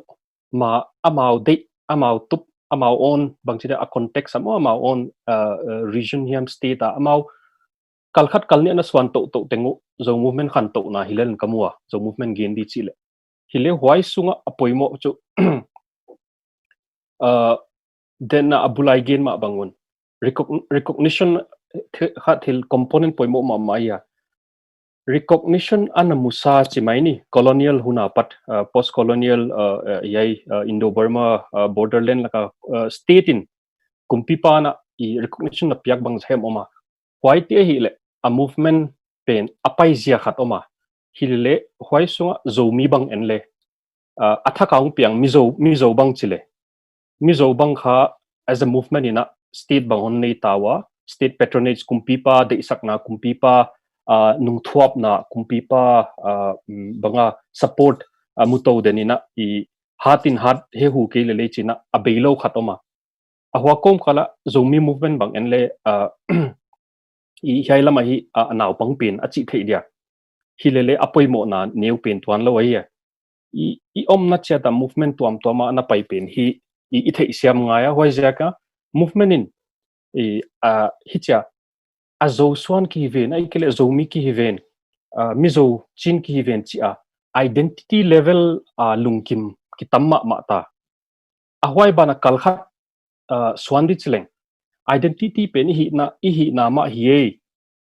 iminam hi na ma hi min tuam minong thei on thei lele mi khat nam khat hi chi pen I thei pen I consciousness tan hun lo acceptance hun lo movement pen pai pi di chile tup nei a hia movement chi him amo kai cha na pai hi kia a driver om ngai a hek tu om ngai a khol om ngai I to movement chi te khong le amu thei a be thei khong le hia identity pen be ke le mo wai ja ka movement pen hi poimo ka sa a driver angaya zomi context a manipula ma bang enle zaro pen kha a driver pen in a pang chin state lama zomi movement enle zcd bang hia a hiaite a zomi hi nagle zcd vote ngai se ke chi bang ngai da nom the hilele a zomi movement torch bearer banga amei kwang len tu a hi naw hi kenchu I movement poimo isakle pai pen I support ngai kasa Friday first session first session apena institutionalization again ma why pen en sekle movement him hat na dia bang tan him ki institutional ngaya movement hat na the resource le ngaya mole kuchi kom ina communication tu lai yak communication a poimo ma bang jakai chile movement chin mi pi tole ko ki communicate lom lo ai kele banga a propaganda chi dia ai kele abang hiam a strategy bang le I mipi laka pekhe lom lo khong ile movement hat thei kia ajak movement hat na bangai chile people mipi te support apathe why dini banga hiai a movement adia tangible thil mitamu thei banga iko feel thei te hi bang hiam zuak de tangai movement hi pai pi ngai a drive tu ngai why scholar khat Michael Billikin banal nationalism na chi mo banal nationalism banga chile nationalism chi pen athu kya hilowa mi pi kya zuak te na hia flag national flag chi te khong national dress dance la chi te khong atuam toma zuak de ngai hoi jekin zomi movement vai hina a cookie movement vai in akwa hile a hiai pen a constituency chatwa a siam a hat ina amau banga amau area chini amau constituency tenga I a movement peni zwa khat thei di hi maiwa puchin Mizoram abanga siama ma waidan hi I Mizo movement ichai ke zo movement bangle ko yapadong hadya chile tua everyday nationalism ichi ni tenga hin khwa I tot zo ngei na ichi te zo la I phwa te gamngai la I phwa te I thil tuam I te flag khong public display I ko te hi to a big takin 21st century hi te hi ong poimo ma di a history pen iwa su ta le khang thak teng lunglu dile hi tuan non lo hile ahwate thei sa gi guina bang china tua bang millennials te bang I banga millennials cha 1984 lakim vela pat Piang khang thak te hin vai te tua western world abang western societies bang abuai pi ma mau ya hai te to bang chana sim di hai te to bang chia I amau confidence nga di bang chia ma productive sagli che e zo mi sungale khang thak te bang chia engage di bang chia amau to kut kilen khoma e movement ne te hui pai pi di chi I question lian ma hiya hoidan I movement hi amok a Piang hilo a drive ngai thil tampi poimo denai gin ma bang resource te khong bang thil tampi poimo a hiya ngai poimo ni chi ut ke ve yom na chia ta pa ke ba na pa Piang nang jong tua vai cục ding ge ding nei dinai changina bang zahiam thu la bang zahiam nong gen be thei diam minam movement in tuam te open then again nong gen kin belite samina don nong gen patak dia lain dia kena yang kipat na ako kipat na dia Manipur bang konteks bang gen ding hele di leng ilai tak bang pendel talk sa china talk bang cepat ya om bang bang te ya meji jana na tamping involved mai ke khatna dana tu again lai tak pen institutionalized bang ken nong do tak le mo to jong zol to leng organization of lim pe ni na amau acha tak institutionalized na to pen to ne mat to leng tu lai tak na sep da pen and then you le ke noi na so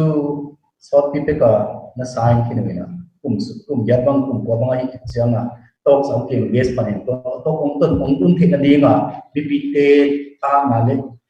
in pi tuam to mi chikeu tribe organization tuam to te tha khong ki pang ai ta jamina iboi na gi ge pe no movement a iboi na pe no mang madang hi lo ina siang sung mel ma ngen ma hi lo ta ke apolam pana ông nang ding te sanga le kinam I khaden gi hiama adia kinam Manipura movement te en le le kinam gi na bang ji hiam khadna political status khat ni chi le kinam non ke le inan ding te ma kinam nge kina to changin ki be ding na nan tu be na chi na om khom le ho ki sik ding la ki si na tha tang kinok ding la kinok le ho I ha cha tam chi ba ang bel sing hoi ma jong nge tin ane chang na apolam para hoi phial le jong sung nge le to gon lo wa ai ta jong na I pui pa te thu go sia bang jong lim ta ke na ngai son ta je na three bills like again mun ma nu pak tum tua ko khatin jong zo lo ko khat tum tua ko point jong zo lo chi khat khong gen je tua dang de khata movement neo te jong adang te na I ba pat bi thi ke le jong amawa ding na aswata alok chin thit ding na kithas pi na akwa te group chi don lo na bang chin ten na movement na ne to pen ba khiam se ngai don lo zo mi ki chi phadiak ten zo movement na ne to zo ba block se ban ngai lo isangam aku ki chi phadiak ten zo movement na ne to zo ba block se lo ding na zo mi ten na movement na anget penu alok chin na ding na pan pi ke chet le to bang yang chỉ đến là cái game bây giờ nó game là cầm máu khát cái exercise này lùng kim là chẳng tan khát này chỉ chân là bền lung kim nai đâu vì cái chuyện động nai na hàng bel mi tam kita kalau kim trek na lung kim nai đâu thì có cái kim trek ka tua sa dengan tua Manipur ate pen bang mak ngei đâu movement ai ki hel now so pita bang ma status political status ki ngei lo na mi Manipura Sultanpura dia jauh mi nunggu pada kita kan jauh mi hina kupil awal dia song abe kena kupil teken awal na again bang tak kena nunggu kita khat ong mu keleo to tak tengok pasti san dia ngom dia to pen dia nak kena palai ke cina events tangwa mi jauh hina aku hina chin cia alok pada ki om tekina isan dia om tekina wa teng pen iki gom kok na dinga to entity to movement tak pen bu palai ikan to khopa ikan to na ong ki to khit chiang movement pen ong pai hoi panding ka ngaksna bangan chile didanga amena bang jong bang hanga lung kim lo yam bachi ta thei na pen ama jong lung kim lo mau 1967 Tashkent agreement baru sastri le Bangladesh aju kan te ki ho na ki pana MNF de boy tai na to chiang song ke get ko nga jong tun kum bang kin ne phalia ke na chi da ngomina to pen kunau mel hai chi zel ding pathin chin to ran da ngomina to khit chiang som sagi le ni kuma som buk le get kuma amau laka educated sen man le sen anthony productive polina ilo imakai pi pauna ong makai pai piran dik theinon lo manong ahi thitan itheinon lo manina ama be in pitch ding we chik lai jang le dum bol china tam idak ma jang na koi hoi khau na but amau simai mi te pa la koi hoi khau na ki khasiat na mu chan tam yo ma hi to hum lai ta kina bang hang yam chin bang hang state bang ta nong thiam lo ching yam chin UT mungkin ta to dak tengah ti patang ko ong pai te dinga I electoral politician itu dia electoral politics politician itu polin bangun ni yang cile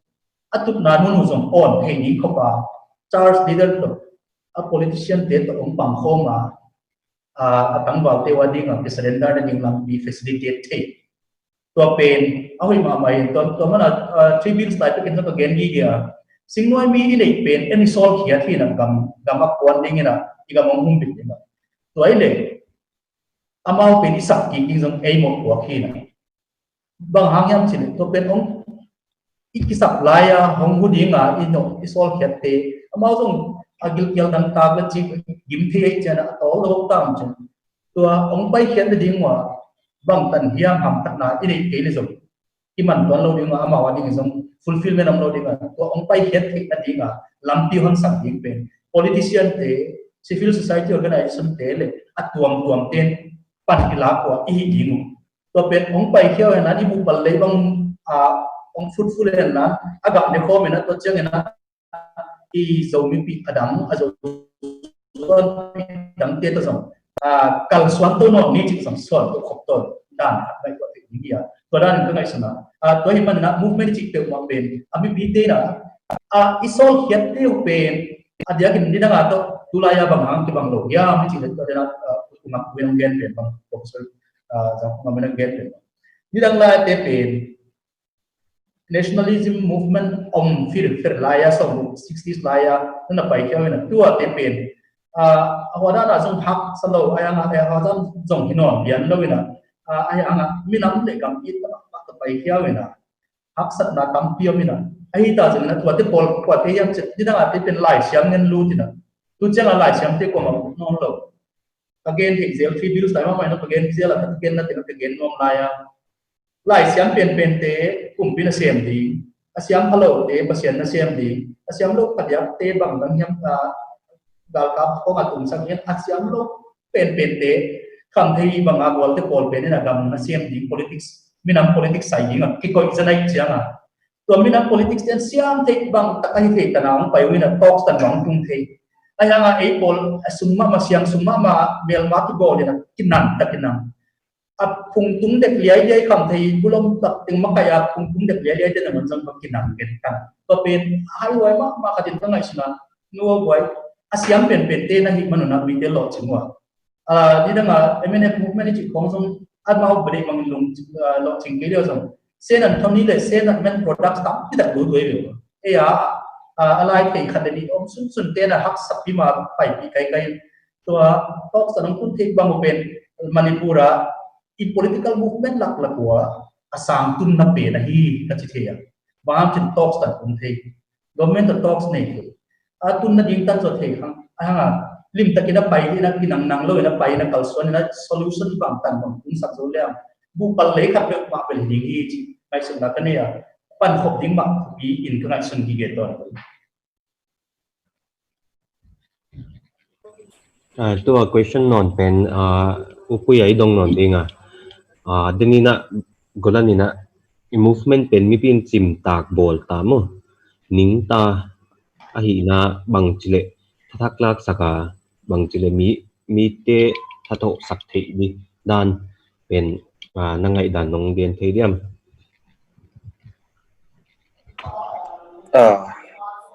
เก็บเอาไว้โดนละฮักสปีหินก็กวยใหญ่ๆมั้งเดี๋ยวเดี๋ยวนักโอเลนนักเรียนดันเดี๋ยวappoint again เดี๋ยวละก็ปล่อยโมนี่จุขัดนะ movement ค่ะ drive ไง driver อมไงนี่นะ resources กี่ปล่อยโมไว้ again เดี๋ยวบ้านนะทิลดังปล่อยโมอมจุ movement ค่ะมีปีเดี๋ยวละก็อิสวกเสียมไงตัวเปลี่ยนค่ะ arm struggle ที่เลย arm struggle ที่เลยมีปีเตะ people still ลอยที่ตัวนั้นเลยจุตัวข้าmovement บางอย่างก็ฮิจดามนะกี่โมดานนั่งเกินตะเลงมั้งกี่จุ armchair observer ดานเดี๋ยวยังไม่งามมั้งบางอย่างก็กี่โมดานจุมีปีเตะ organization มาอินเลยบางตันอะไรสิที่ไม่ใช่เนี่ยจีค่ะ questionable จริงตายจริงว่าmovement มีปีเตะอิลุงลุดสักเท่านั้นเดียวค่ะอะไรสิที่ไม่ใช่ค่ะreclaim ไงตั้มปีไม่ใช่กี่โมดานนะมั้งว่าเดี๋ยวค่ะเทคินทัวกินเกณฑ์เซลตะเลงMNF movement หลายบางอย่างก็เดี๋ยวนะอุปยังนั่นเกณฑ์ขัดดิกจัดจริงๆอะไรข้าเสียมาซาเดียวเซนันทอนิสักไก่ Gauhati University สักไก่ Edmund สักไก่ Infa สักไก่ Mizoram ทางที่ห้องใน DM College ตัวเสียมป้าบางใน DM College สักไก่Defense Minister ที่ห้องบางอย่างก็ว่า movement นั่นเราลุ้นปีว่าอีจีอะไรmovement นี่นะฮอนโตยmovement นี่นะฮอนไปปี ideology MNF เตนะจะเล่นนะคนจีเป็นมั้งค่ะ imagination คน capture ฟูดว่าอินไว้ค่ะดังโน่นคนไปปีวค่ะกำเล่นมาดีจิวค่ะรำเล่นทำตันจีค่ะคนไปปีโน่นไว้ค่ะหุ่นเจ้าเกียร์น่ะหุ่นสักละวันจินไล่คนเกลู MNF leader ที่มันค่ะที่เห็นตัวลัลเดียงไงนะ Mizoram Marches Towards Freedom จีของ1963 published ideology บางอามา idea of freedom เป็นคนเกลียดที่ไอ้สุบางอย่างก็อินเดียส่งกีตาร์กิสนอนว่าบางอย่างก็โปรตุตาจีบางเรื่อง conceptualize จริงๆแล้วเรื่องนั้นว่าคน conceptualize บางอย่างนี่เสียเลยอินเดียอีจีค่ะอินส่งด้านขัดยังไงตัวเลี้ยวจริง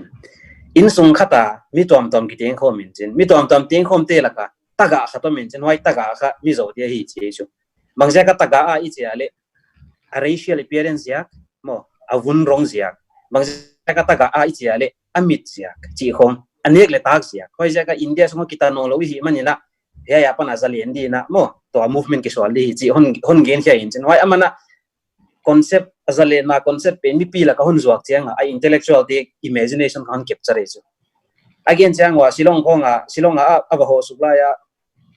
ไว้ campaigning กับโบลายว่าตัว defense minister มาซาเตลอย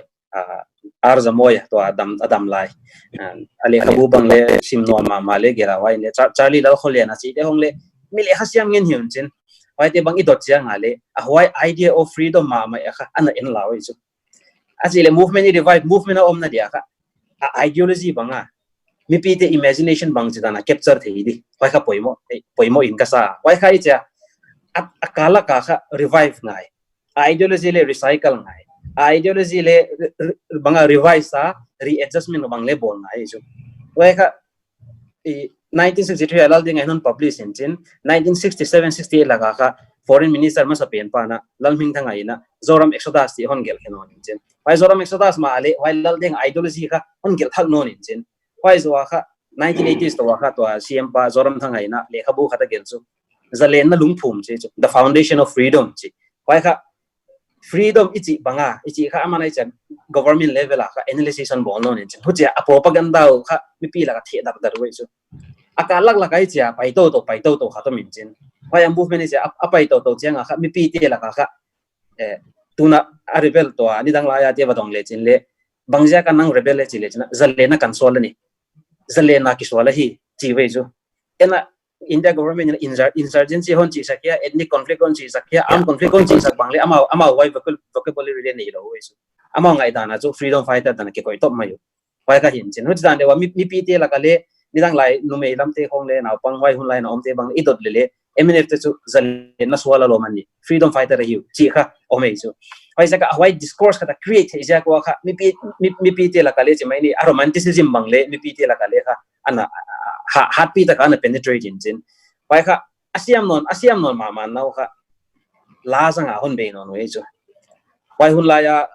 la tam pi ki kwate kha all India radio banga sak phal lo jin infal hong hon sa wei chu la sang zoli sai lo bangin le la tam pi wai hun la ya gam wai la la kha asak tam pi min jin wai saka ei sung ma le cha a movement kha abang khat na dia pi la nei na dia mo I ai musa kai tho thak na dia kha ami pi te sentiments ami pi te to bang chana reconnection bol dia chi mo wai ka kha poi mo ka sa wai kha ni dang la MNF te hi dan se kon gen ja chu ka thei pi na hi ja ka ge hi le ei songa banga relevantly mo bang chana khang thak te la ka ya political movement ko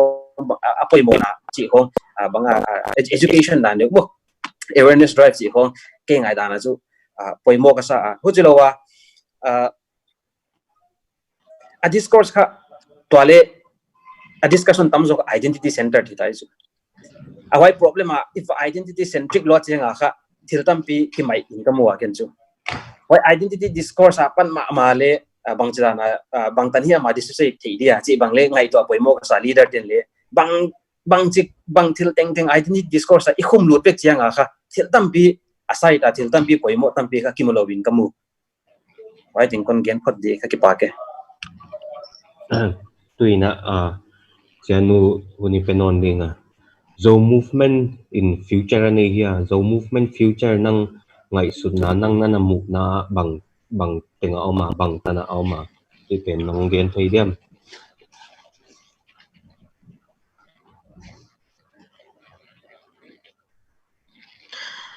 lung da me dana zong bal hon pi khat again te zong bal kim khin ma sai ngena ke hi US lama zo movement chiding ya ke le movement pong ma te ki pat na dan gen ding chleng hang bang dana mu ka hiam chi le tua ke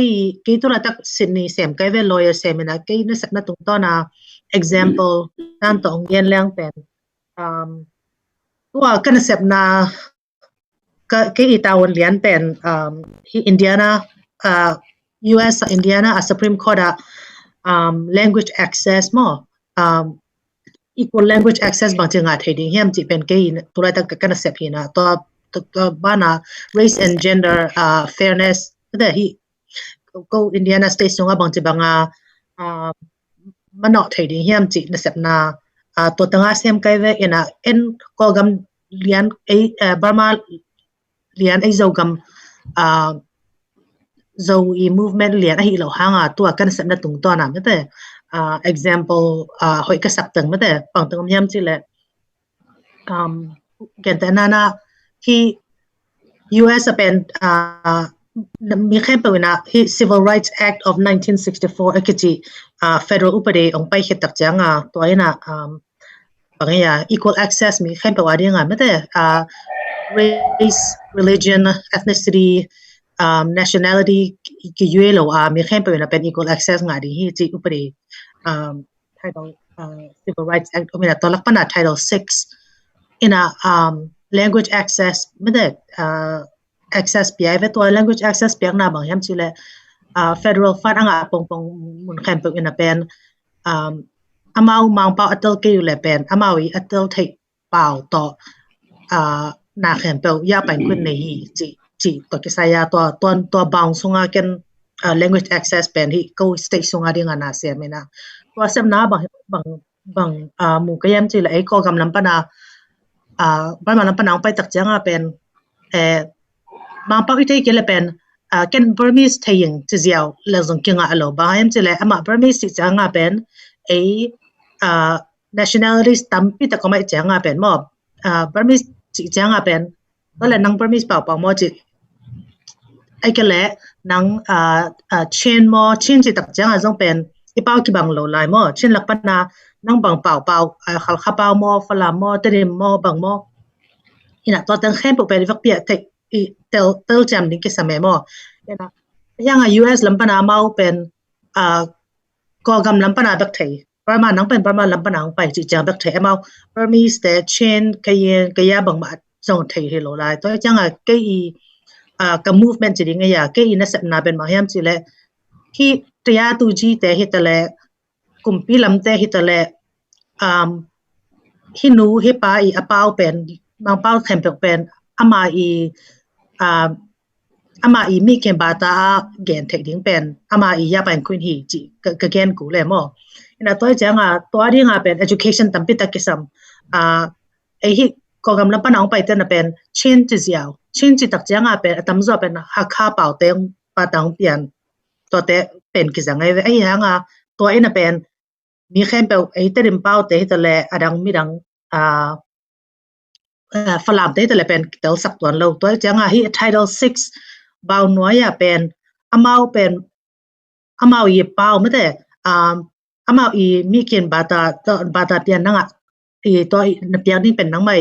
เปียกไปคนหีจีไอ้กันดีแมนกูเลยไอ้ดีแมนกูนี่นะตัวเตะก็ไงตักจังเป็นที่ movement จีตักจังเป็นหมายละมาไอ้กิสัมปีเป็นบางเฮียมจีไม่แต่เตลเสียมกูเรียงบางกิสัมเป็นเฮียมตัวอะไรก็ทุบปีเป็นแล้วมันจะ movement จะตัวที่เป็นไอ้คอสยังละเจียวเนี่ยจีนะก็ละเจียวเทเหลวเอมอตัวอะไรก็อีทวกปีเป็นบางเฮียมตัวอะไรก็ไอ้กิสัมปีเป็นบางเฮียมหมายลำองน้องกายสักเป็นบางเฮียมบางจีบางผู้โจแล้วเป็นเฮียมจีเป็นเอ็นอิตาเซียมกูเรียงนะที่ history ลำพันอะไรที่ movement ตัว language access ลำฮิตะเล equal access ลำฮิตะเลวิปัญหาองไปเฮียมจีเลตัวเป็นที่ movement แต่เป็น it's out of necessity องไปเฮียเวตัวจังที่ out of necessity องไปเฮียไอจังตัวเป็นบางเฮียม identify กูเลยมั้ง out of necessity บางเฮียมตัวอะไรที่เป็นบางจีบางบางเฮียกระสาวยุทธเทียมมั้งกระเซมเทียมก็ language ลำพันเหตุแต่ละเป็น language access ลำเหตุแต่ละเป็นกันที่ที่ดูจีแต่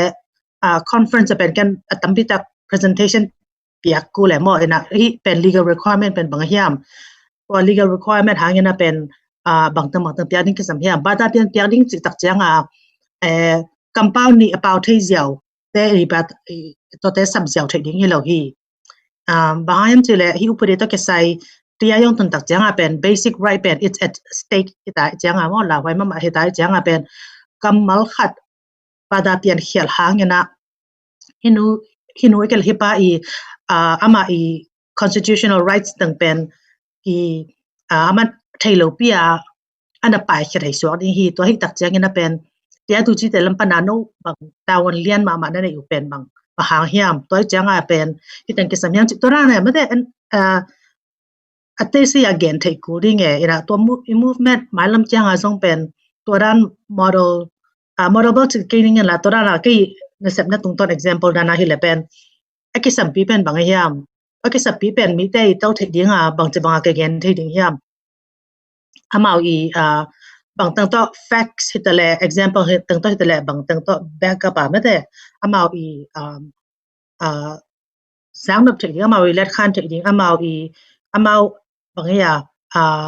100% อาป่าวินถึงบางจะบางเสียงก็ยังจิตตัวแต่ทุบีใส่ลงได้ไหมลงน้ำนี่นะตัวน่ะquestion กี่บังมามั้งเสียใครนี่นะองอามาง่ายสุดนะองเกณฑ์นอนแหละอามาสามีนี่ลงได้ไหมคุณอยากคิดจะน่าอุลุนเกณฑ์มั้งpublic awareness จะไม่เนี่ยมีปีที่ดิ้งเกณฑ์ดิ้งทุบี movement บอลจังจีกันจงตัวกลงกินไปอุมาอินเดียลำมิโซรัมลำเบลที่กินอีโกบาร์มาลำบัง mai leng mi pi sunga hi bang chidinga i nationalism mo i bang chidinga i agenda pen lu tak zo lo wa a hi changna khatom sa kai bang hang hem chi le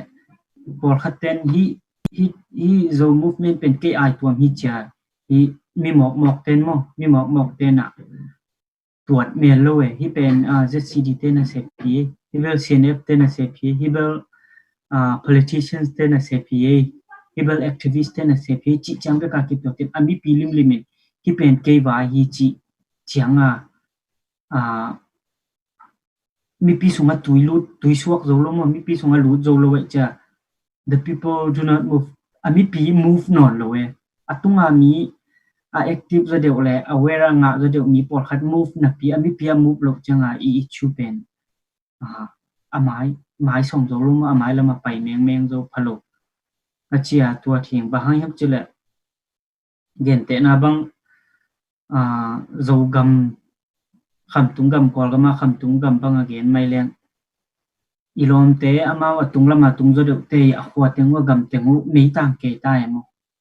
มหาดัตอะไรจิวนะมีต่างเกตาตุนกลุ่มมาวาลิตาแต่ดิมาตุดง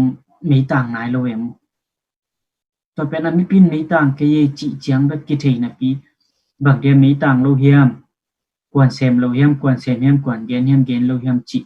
aware ฮิโลไว้จังมีต่างลูกจังแบบกิเทนบางเดียมีต่างลูกจิ a reason โมกิเทโลไว้จังตัวมีปีต่างเนาะมีปีลำปันลิมตัดจอดในดิ่งเดนะปุยาย again ได้นะ arriving force กิสามีโมแต่เป็นอิลุงซิมนั่นหมายนะยัง arriving force อันนุ่งปนะที่เป็นหางฮีเจอันนุ่งปนะอัศวันดิ่งorganization ไอเกล institution strong โลไว้จังมีพินเตลไกโจโลจังมีพิ move นอนโลไว้จังจะหมายเรื่องmovement เป็นหาดิ่งจะหาโลโมอินะเดนะนัก question so movement in future ในยามนี้เกี่ยมจิ question เป็นกี่กะลุงรูดมาบางอย่างจะเลย pass เบสเอาหน้าทุบอย่างหางตุลาตักอิลุงสิมาฮิเป็นฮิมานี่ฮิเป็นมันเกฮิเป็นฮิจิจะดิ่งฮิเป็นฮิจิลูกหลอกฮิจิไงสุนตายแต่ตัว somehow มีเดนาเสียเพียงเกณฑ์ดานาบางทีไม่ดิ่งเนี่ยmovement movement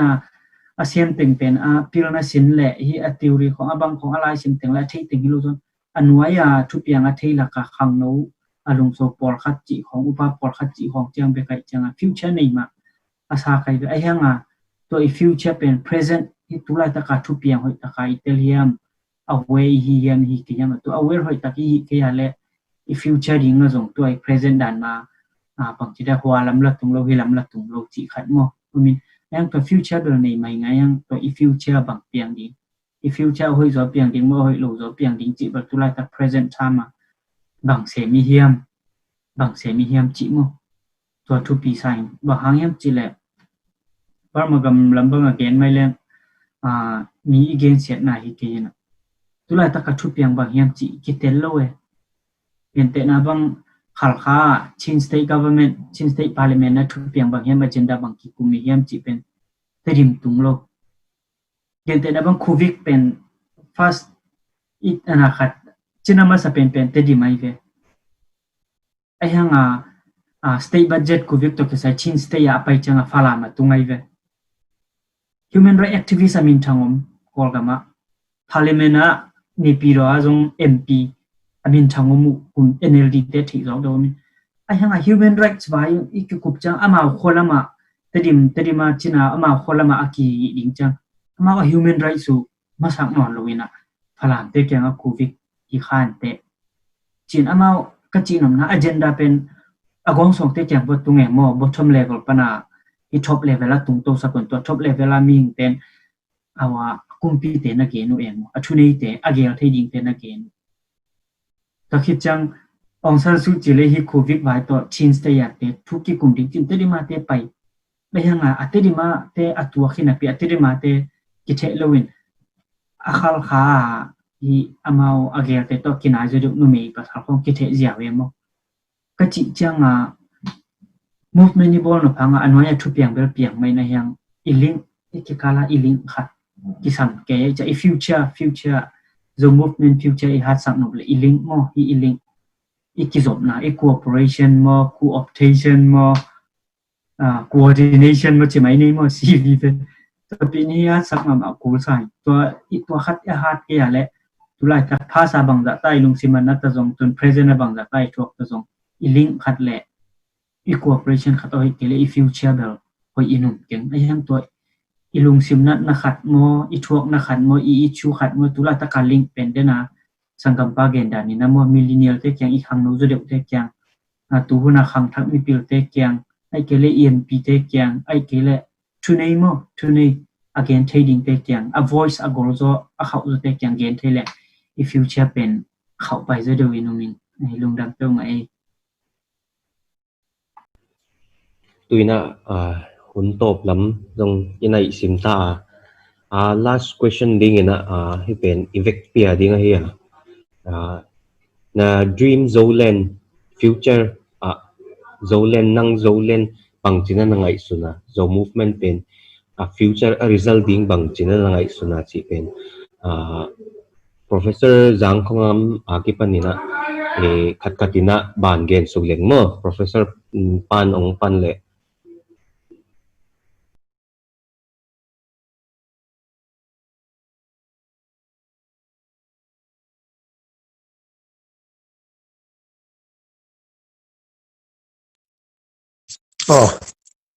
Kisa thaya kisa thei ale Zolen thì là cho kiên cả ngày đó na all the inhabited territories which comprise of India, Bangladesh and Burma, Myanmar. Chỉ cho cái kapom dan ai hin. Ai lệ toa chơi lệ administrative unit provincial state iti điều ham. Otia provincial state in này nào chơi lệ India Mizoram to Burma Chin state ai hin. Ichibana Bangladesh ayong eho zat Mizoram Manipur chule Assam Tripura chule Nagaland chenin nizat hamau min chule Burma ayong second division lama da IT a chu chi imi isa hona to atu phan alasilam to inhabited territories so future zolen kati chule 2016 na jo face thu ka sei chumkin ka sei ji chu international boundary ki permanent kha cham ko na former Soviet Union jong chu leisit chunga gamlen pin leisit hi hop gu bin ki hop nang lo 162 Soviet Union hi na hin a hat lai ta lit lai ta Soviet Union na hung ki Soviet Union apana independent sovereign country som langa hung pin do hi ai chima banga chu ta bang India Burma Bangladesh ki ten na mi ro international boundary hi fixed or stable permanent law hi anytime change can take place it is psychological emotional unification hi nei podu hitin eho hi kipum khat phot lewan item khana international boundary international politics songdang lama mo ne ichiwa chu chan sila thei diu hi ti chu zo fe sangken kana sei kha dai ya chu zoland means all territories inhabited by Zo people kati heken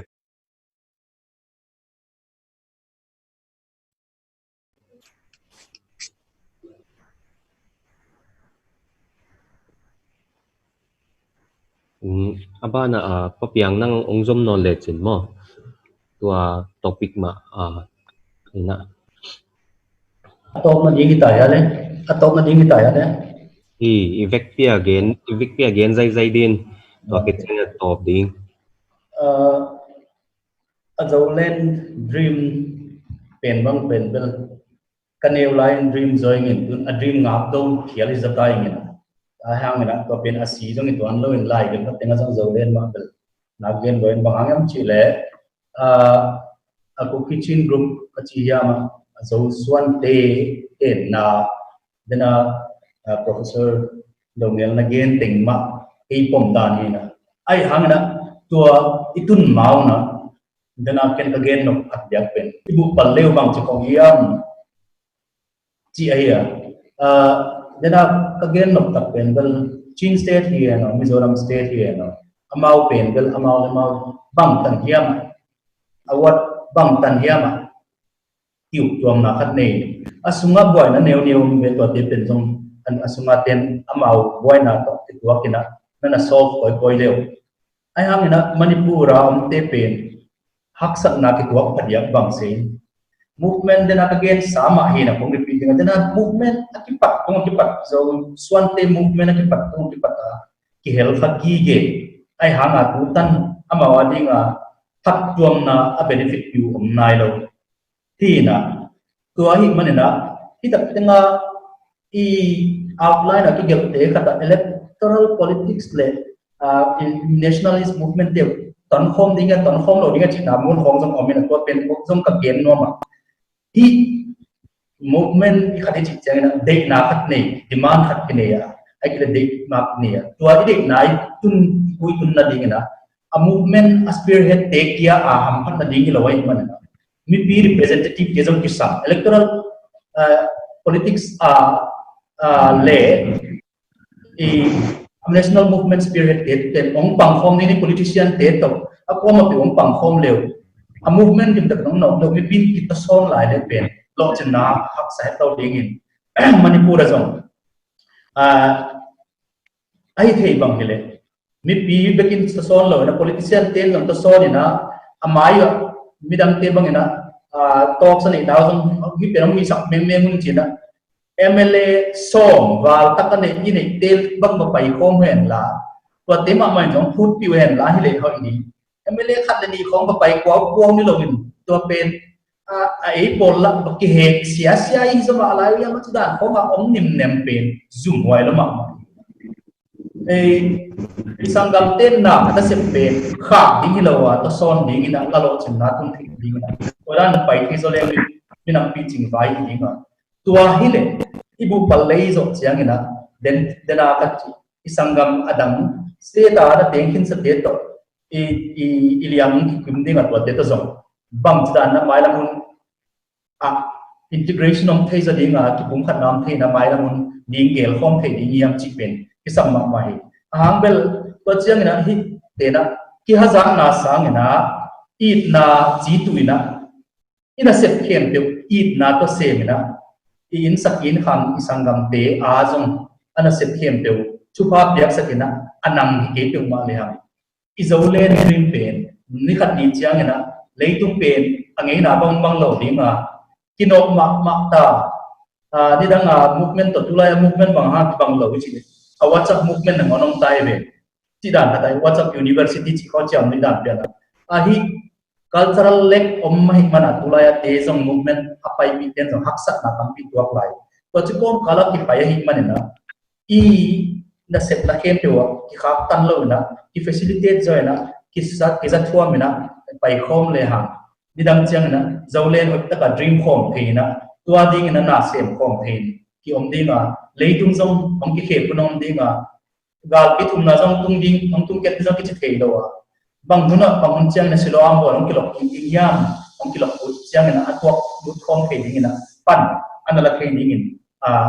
tua ibu pal lei te chia ta kita chia le na kita son na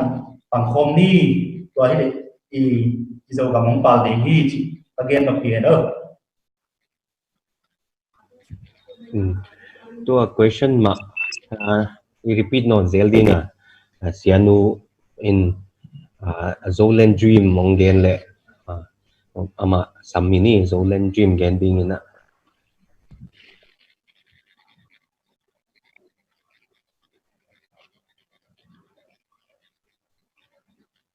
Okay, sorry. Cái Zolan dream là nào gen tiếng Zong ba hi se pak mai ngena. Cái ka dream bata ina ai zogam ai te pen mi khem pe ko gam songa om mi khem pe nga thei equality ki ba ding bel to be sa banning ina rights ki bang ding mo rights khem pe mi khem pe nga rights song pen en nga ding equality zong ki bading to pi sai equality chi changa khada hi kamal thak US na ma kamal thak ke jang hi nung song racial tension am ki tak changa bangyam chile equality versus equity ki chi evemo equality chi changa pen mi khem pe akibang chara kinga made mi somina pe nga cha anga ai le pen mi khem pe na pe nga bak nga equity chi tak changa pen nang i mun nang indin mun pen koi pana ki pan hiam chi en ma sau e mo ena pa hiam chi le mi khem pe i akipat na made ki bang lo ve mi tom khat bang hi akipan ma se de thai mi po khat na sum dana i dana example kung gen ba banga mi som lak pana pe nga ipiak changa pen equality mo ayanga mi khada na pen pek som nei hinta to changa pen khadana pen pe nga bang pa nei na lo bana atui nei to changa ekipat mun ki bang lo to changa mi khem pe i ma iswan na nga itun mun akibat na nga pen bangza made hu na ki sam hiam chi ye tak changa to changa bak mi khem pe ki kal swan thei to ben equity ki chi na ka ut pen equality nga nang bak zo hello to ben equity ngai sut na pi to made i rights dan ki nga riang mi khem pe bangya mailam lim taka ai mun ta ki tuak made ai i de na ta ki tuak mailam kal swan thei ding to ben thu pi sa pening to bal ke mai dream hi nong da mai lung damina tuina upuya zong ama zong zolen dream na nei di ngai changina ama zong again din chialini kipa ke zolen zo dream a dream danin so ki dream te thau mai hilele again ma banga ma mi tampi ten le an dream town pugogin te hongin the discovery of zole chi bangna gel yalun hilele to contemporary context entering ken hiai zolen dream ai lole zolen future ei khota om na dia apoi mo ka sak masa chu apoi mo ka sak masa chu eya bangtana kisak kona ineya chi apoi mo ka sa why ka china sia chu te hin thowa to institution ine sa political institution ine sa te a power idei khop chia lo Manipur autonomous districtal council te bang territorial council hin koki state hin bang kimutalele banga yaiti apan i district council le sa tu don ki patlo na di nidang la ya India independence mula ya a change of master from the white to the brown sahib achi dan ne wa ei sunga meitete khota pan ai khota power hon lut ilele a master le ki khanga hi si bang ni he so pai sa ka hiai ina bang tana apoi mo white and level le la change on hilawa mo a change in ka banga yai agrasso te hilole a common masses te la ka percolate didan ka wai poi mo ka sa ko chilowa dena future idea e bang khat wai a romanticism the idea of zolen ava sanga ava wai imagination bel poi mo ma ilele tu le chianga ka ei khota thil tampi a theina in kamwa khatna te hin thowa India government ina lukis policy to ekis ichi bangon pai pi wai ka Mizoram hong Manipur hong poi mo ma honi in chin to Mizoram South lam ko nga ka kaladam multimodal transport ko ngon bolu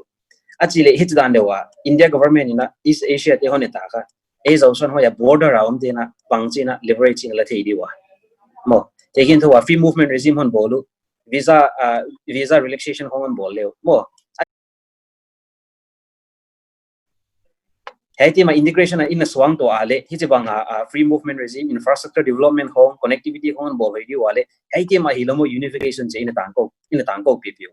ile why komkala I compromise to tampiom to himai ju taking to igamle lang to bisaya mo road construction home bang infrastructure project no male tampi pel ki khaswa di ju ile hai policy to in policy ka even nangzo de wale a hilo na le tampiom zelin chin honom di tho le so bang AI dina bang jina a hoi thei pen dina innovate thei dia chi ka poimo ka sa to bang ale be hiang trade center hong ki yen ging non ta mo chelo wa zo kotar bang le ki yen ging zo kotar lam pang bang le cha trade relation bang no hile ei nam sung ma dia le tua Burma la ma te hin India la ma te hi le Bangladesh na te hi le nam lian zo te noa ya hi na khon kilang sekin chin ai ja ka ele e ya dia I khan to theina dia ka yai opportunity border trade to le la ma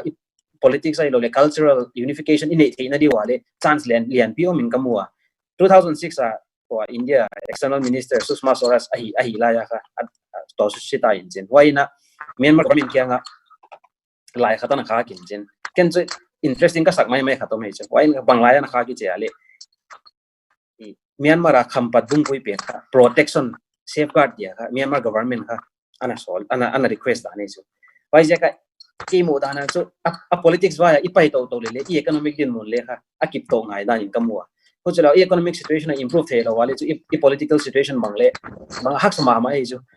why ja ka I chi dan do policy on ki he koi dung so ya e bangle ki sak kol na le ki ba ki he koi siam le chi ka ke mo da nei ve ka ki pa ke abana Golan ni samninga Golan khit changina sia khaina ongzom to suak lemo ki page Zolan dream mo Zolan dream bel a thu bang che a concept no ta Zolan vision 2050 bang ki jenin ingai tua zekle tu ni bang pathian ni Sunday hi cha Friday a pat khong ina lamka pat behianga ki tai sukhen la 2050 banga hileng chi kha lut sukin ai le hiya tadim khonga bang khat khol sukin lom te kyang khonga musical evening khong zangin tamuang koi tun tu ni pathian ni tu ni taglam chang khong lamka lut suk no ni Monday chaina khong sim to le chi pen mit kha lamet nalian piommo atwa te pen as banga azo nation azo land azo country chi dan ana omke lele I om na chiata I om na chiata Mizoram hin Manipur hin Tripura hin Chin state hile bangtan hiama ownership in ya kumpi banga government stakeholder lian pi hi a kya hi ke lele active stakeholder hi theina dingin panla ka ngaya waidina dena puya gen monsoon zomleng a political economy etangaya a geopolitical dynamics etangaya tu takin bang I belap laileng khovel pumpi chimaini global politics Burma Myanmar politics lunglut ma hiya kum tampi decades tampi banga isolation anazu pino tong ki hongo hi now hi a tourist mai a general population himle I western countries stay lunglu ta hiwa while ka Chin state bang lompa pausian lianin Friday holim na gena te dimpen ke dream khatoma hi achi ngut ma pen I thupi kasa a Silicon Valley danin banga strength to banga I weakness su I chi ki anina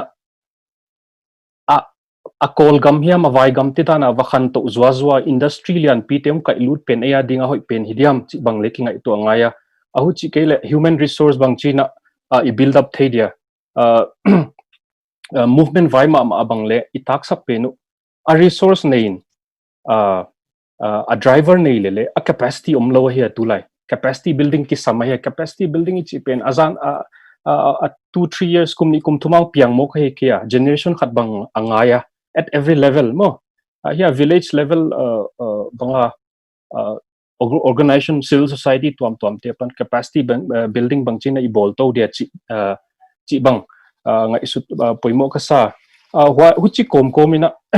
Zolan dream hi I 21st century adina I dena sialunin nggen dan dewina tuna zo gam tedim district nga in Manipura territorial council moin inget ilamet tom le muleng le anop keile equality kele equity kele ai kele gender equality tan bangle kele banganop nadi mo anop bang chigen dia hampat na di banga what do we benefit out of it anei to azong ki kalian hiya henlan territorial council mule azong tia dia banga amit na why zakin i dream komin atwate universal values ken khatama atwate ma bangle i dream hen lutin discrimination banga tom na di income inequality te khonga tom na di tele huchina bangkhat toleng i accommodate toleng izo land dream hi chi poimo khasa huchi komina a cornerstone zo dream a cornerstone dia poimo ma kasaka khata hi le denini genta human resource ani na environment lam mo ecology pen ikep bit kele igam keu hiai igam atuinak te kang sing mu di tom sing lui mu di tom vasa gan sa te tom deu pen izo land indigenous politics kitchen indigenous people kitchen i relationship with nature pen asiat mama pen ibol thak kele izo land dream pen bukim zo lo hi mo ani na le athumna economic viale bang pan hiama self reliant hi ngai hi hiya hi i chin state lamte lompa pausen lena gena southeast asia a burma gamzong pen burma a chin state gamzong pen chin state a atadim ton jang chi khalak pen azong pen hilai ichi changa banghiam argent kindewa serious ngai kho ka banghiam hi ungai hi chi kha akilang mama uchi komina international funding agency to amtomte Italian funding hina German funders ten bang hile waite tua i sia khaina gen dan dewa budget pen napidomo ai kele state level ale inga tom pen bang tan hiamina complement to dina international funding te bang tan hiam ikai lu zodia atwa dina e ikiman hia chi homework i bol zo hia chi i capacity te i organizational structure te institution te i kiman hia chi pen hi kingai to ngai kasa to teng economic lama self reliant bang tan hiam in hi hen la to covid ziak bang re emphasis on uma local economy pen reactivate di agriculture driven economy khongma hi a lasting pen chi dan de khovel pumpia global level rethinking omna hi elamin advantage line izoland dream pen to teteng tel home sakin i luang home sakleng chi keilung dan hi ki page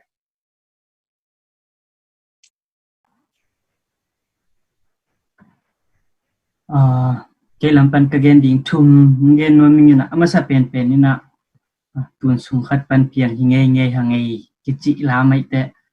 India yom ta jong Manipur Burma ga mai yom ta jong ai pen nam khat mi nam khat hi te mai lam te iki hu thi bang iki hu ding mo len lian hi le tang lian ai ta ki jong igam gi ani na kagen no pen igam gi pen ke mu na Burma gam le India le Bangladesh chiang bek newa salwa ken igam gi pen bang chiang tung ta hiam chile tu North America la tungai Europe la mi kiom ta cha igam gi pen gorlo ma tai na mo ta pen itun na tek ka gen te na bang chin state be kilo Mizoram be kilo Manipur be kilo to ading bek ngai sun lodin itun na tek ka iminam zo te na hoi chang tung thi hiam chi igam gi igol sak ding Europe tu na le Europa khang kheten Europa parliamentary level mo MP so diu mo makaya so diu mo minister so diu han cham diu U.S. hatung ten long sinera mo congress person mo so diu han cham diu to pen ke dei na hi gen ten abang anunga kagen khat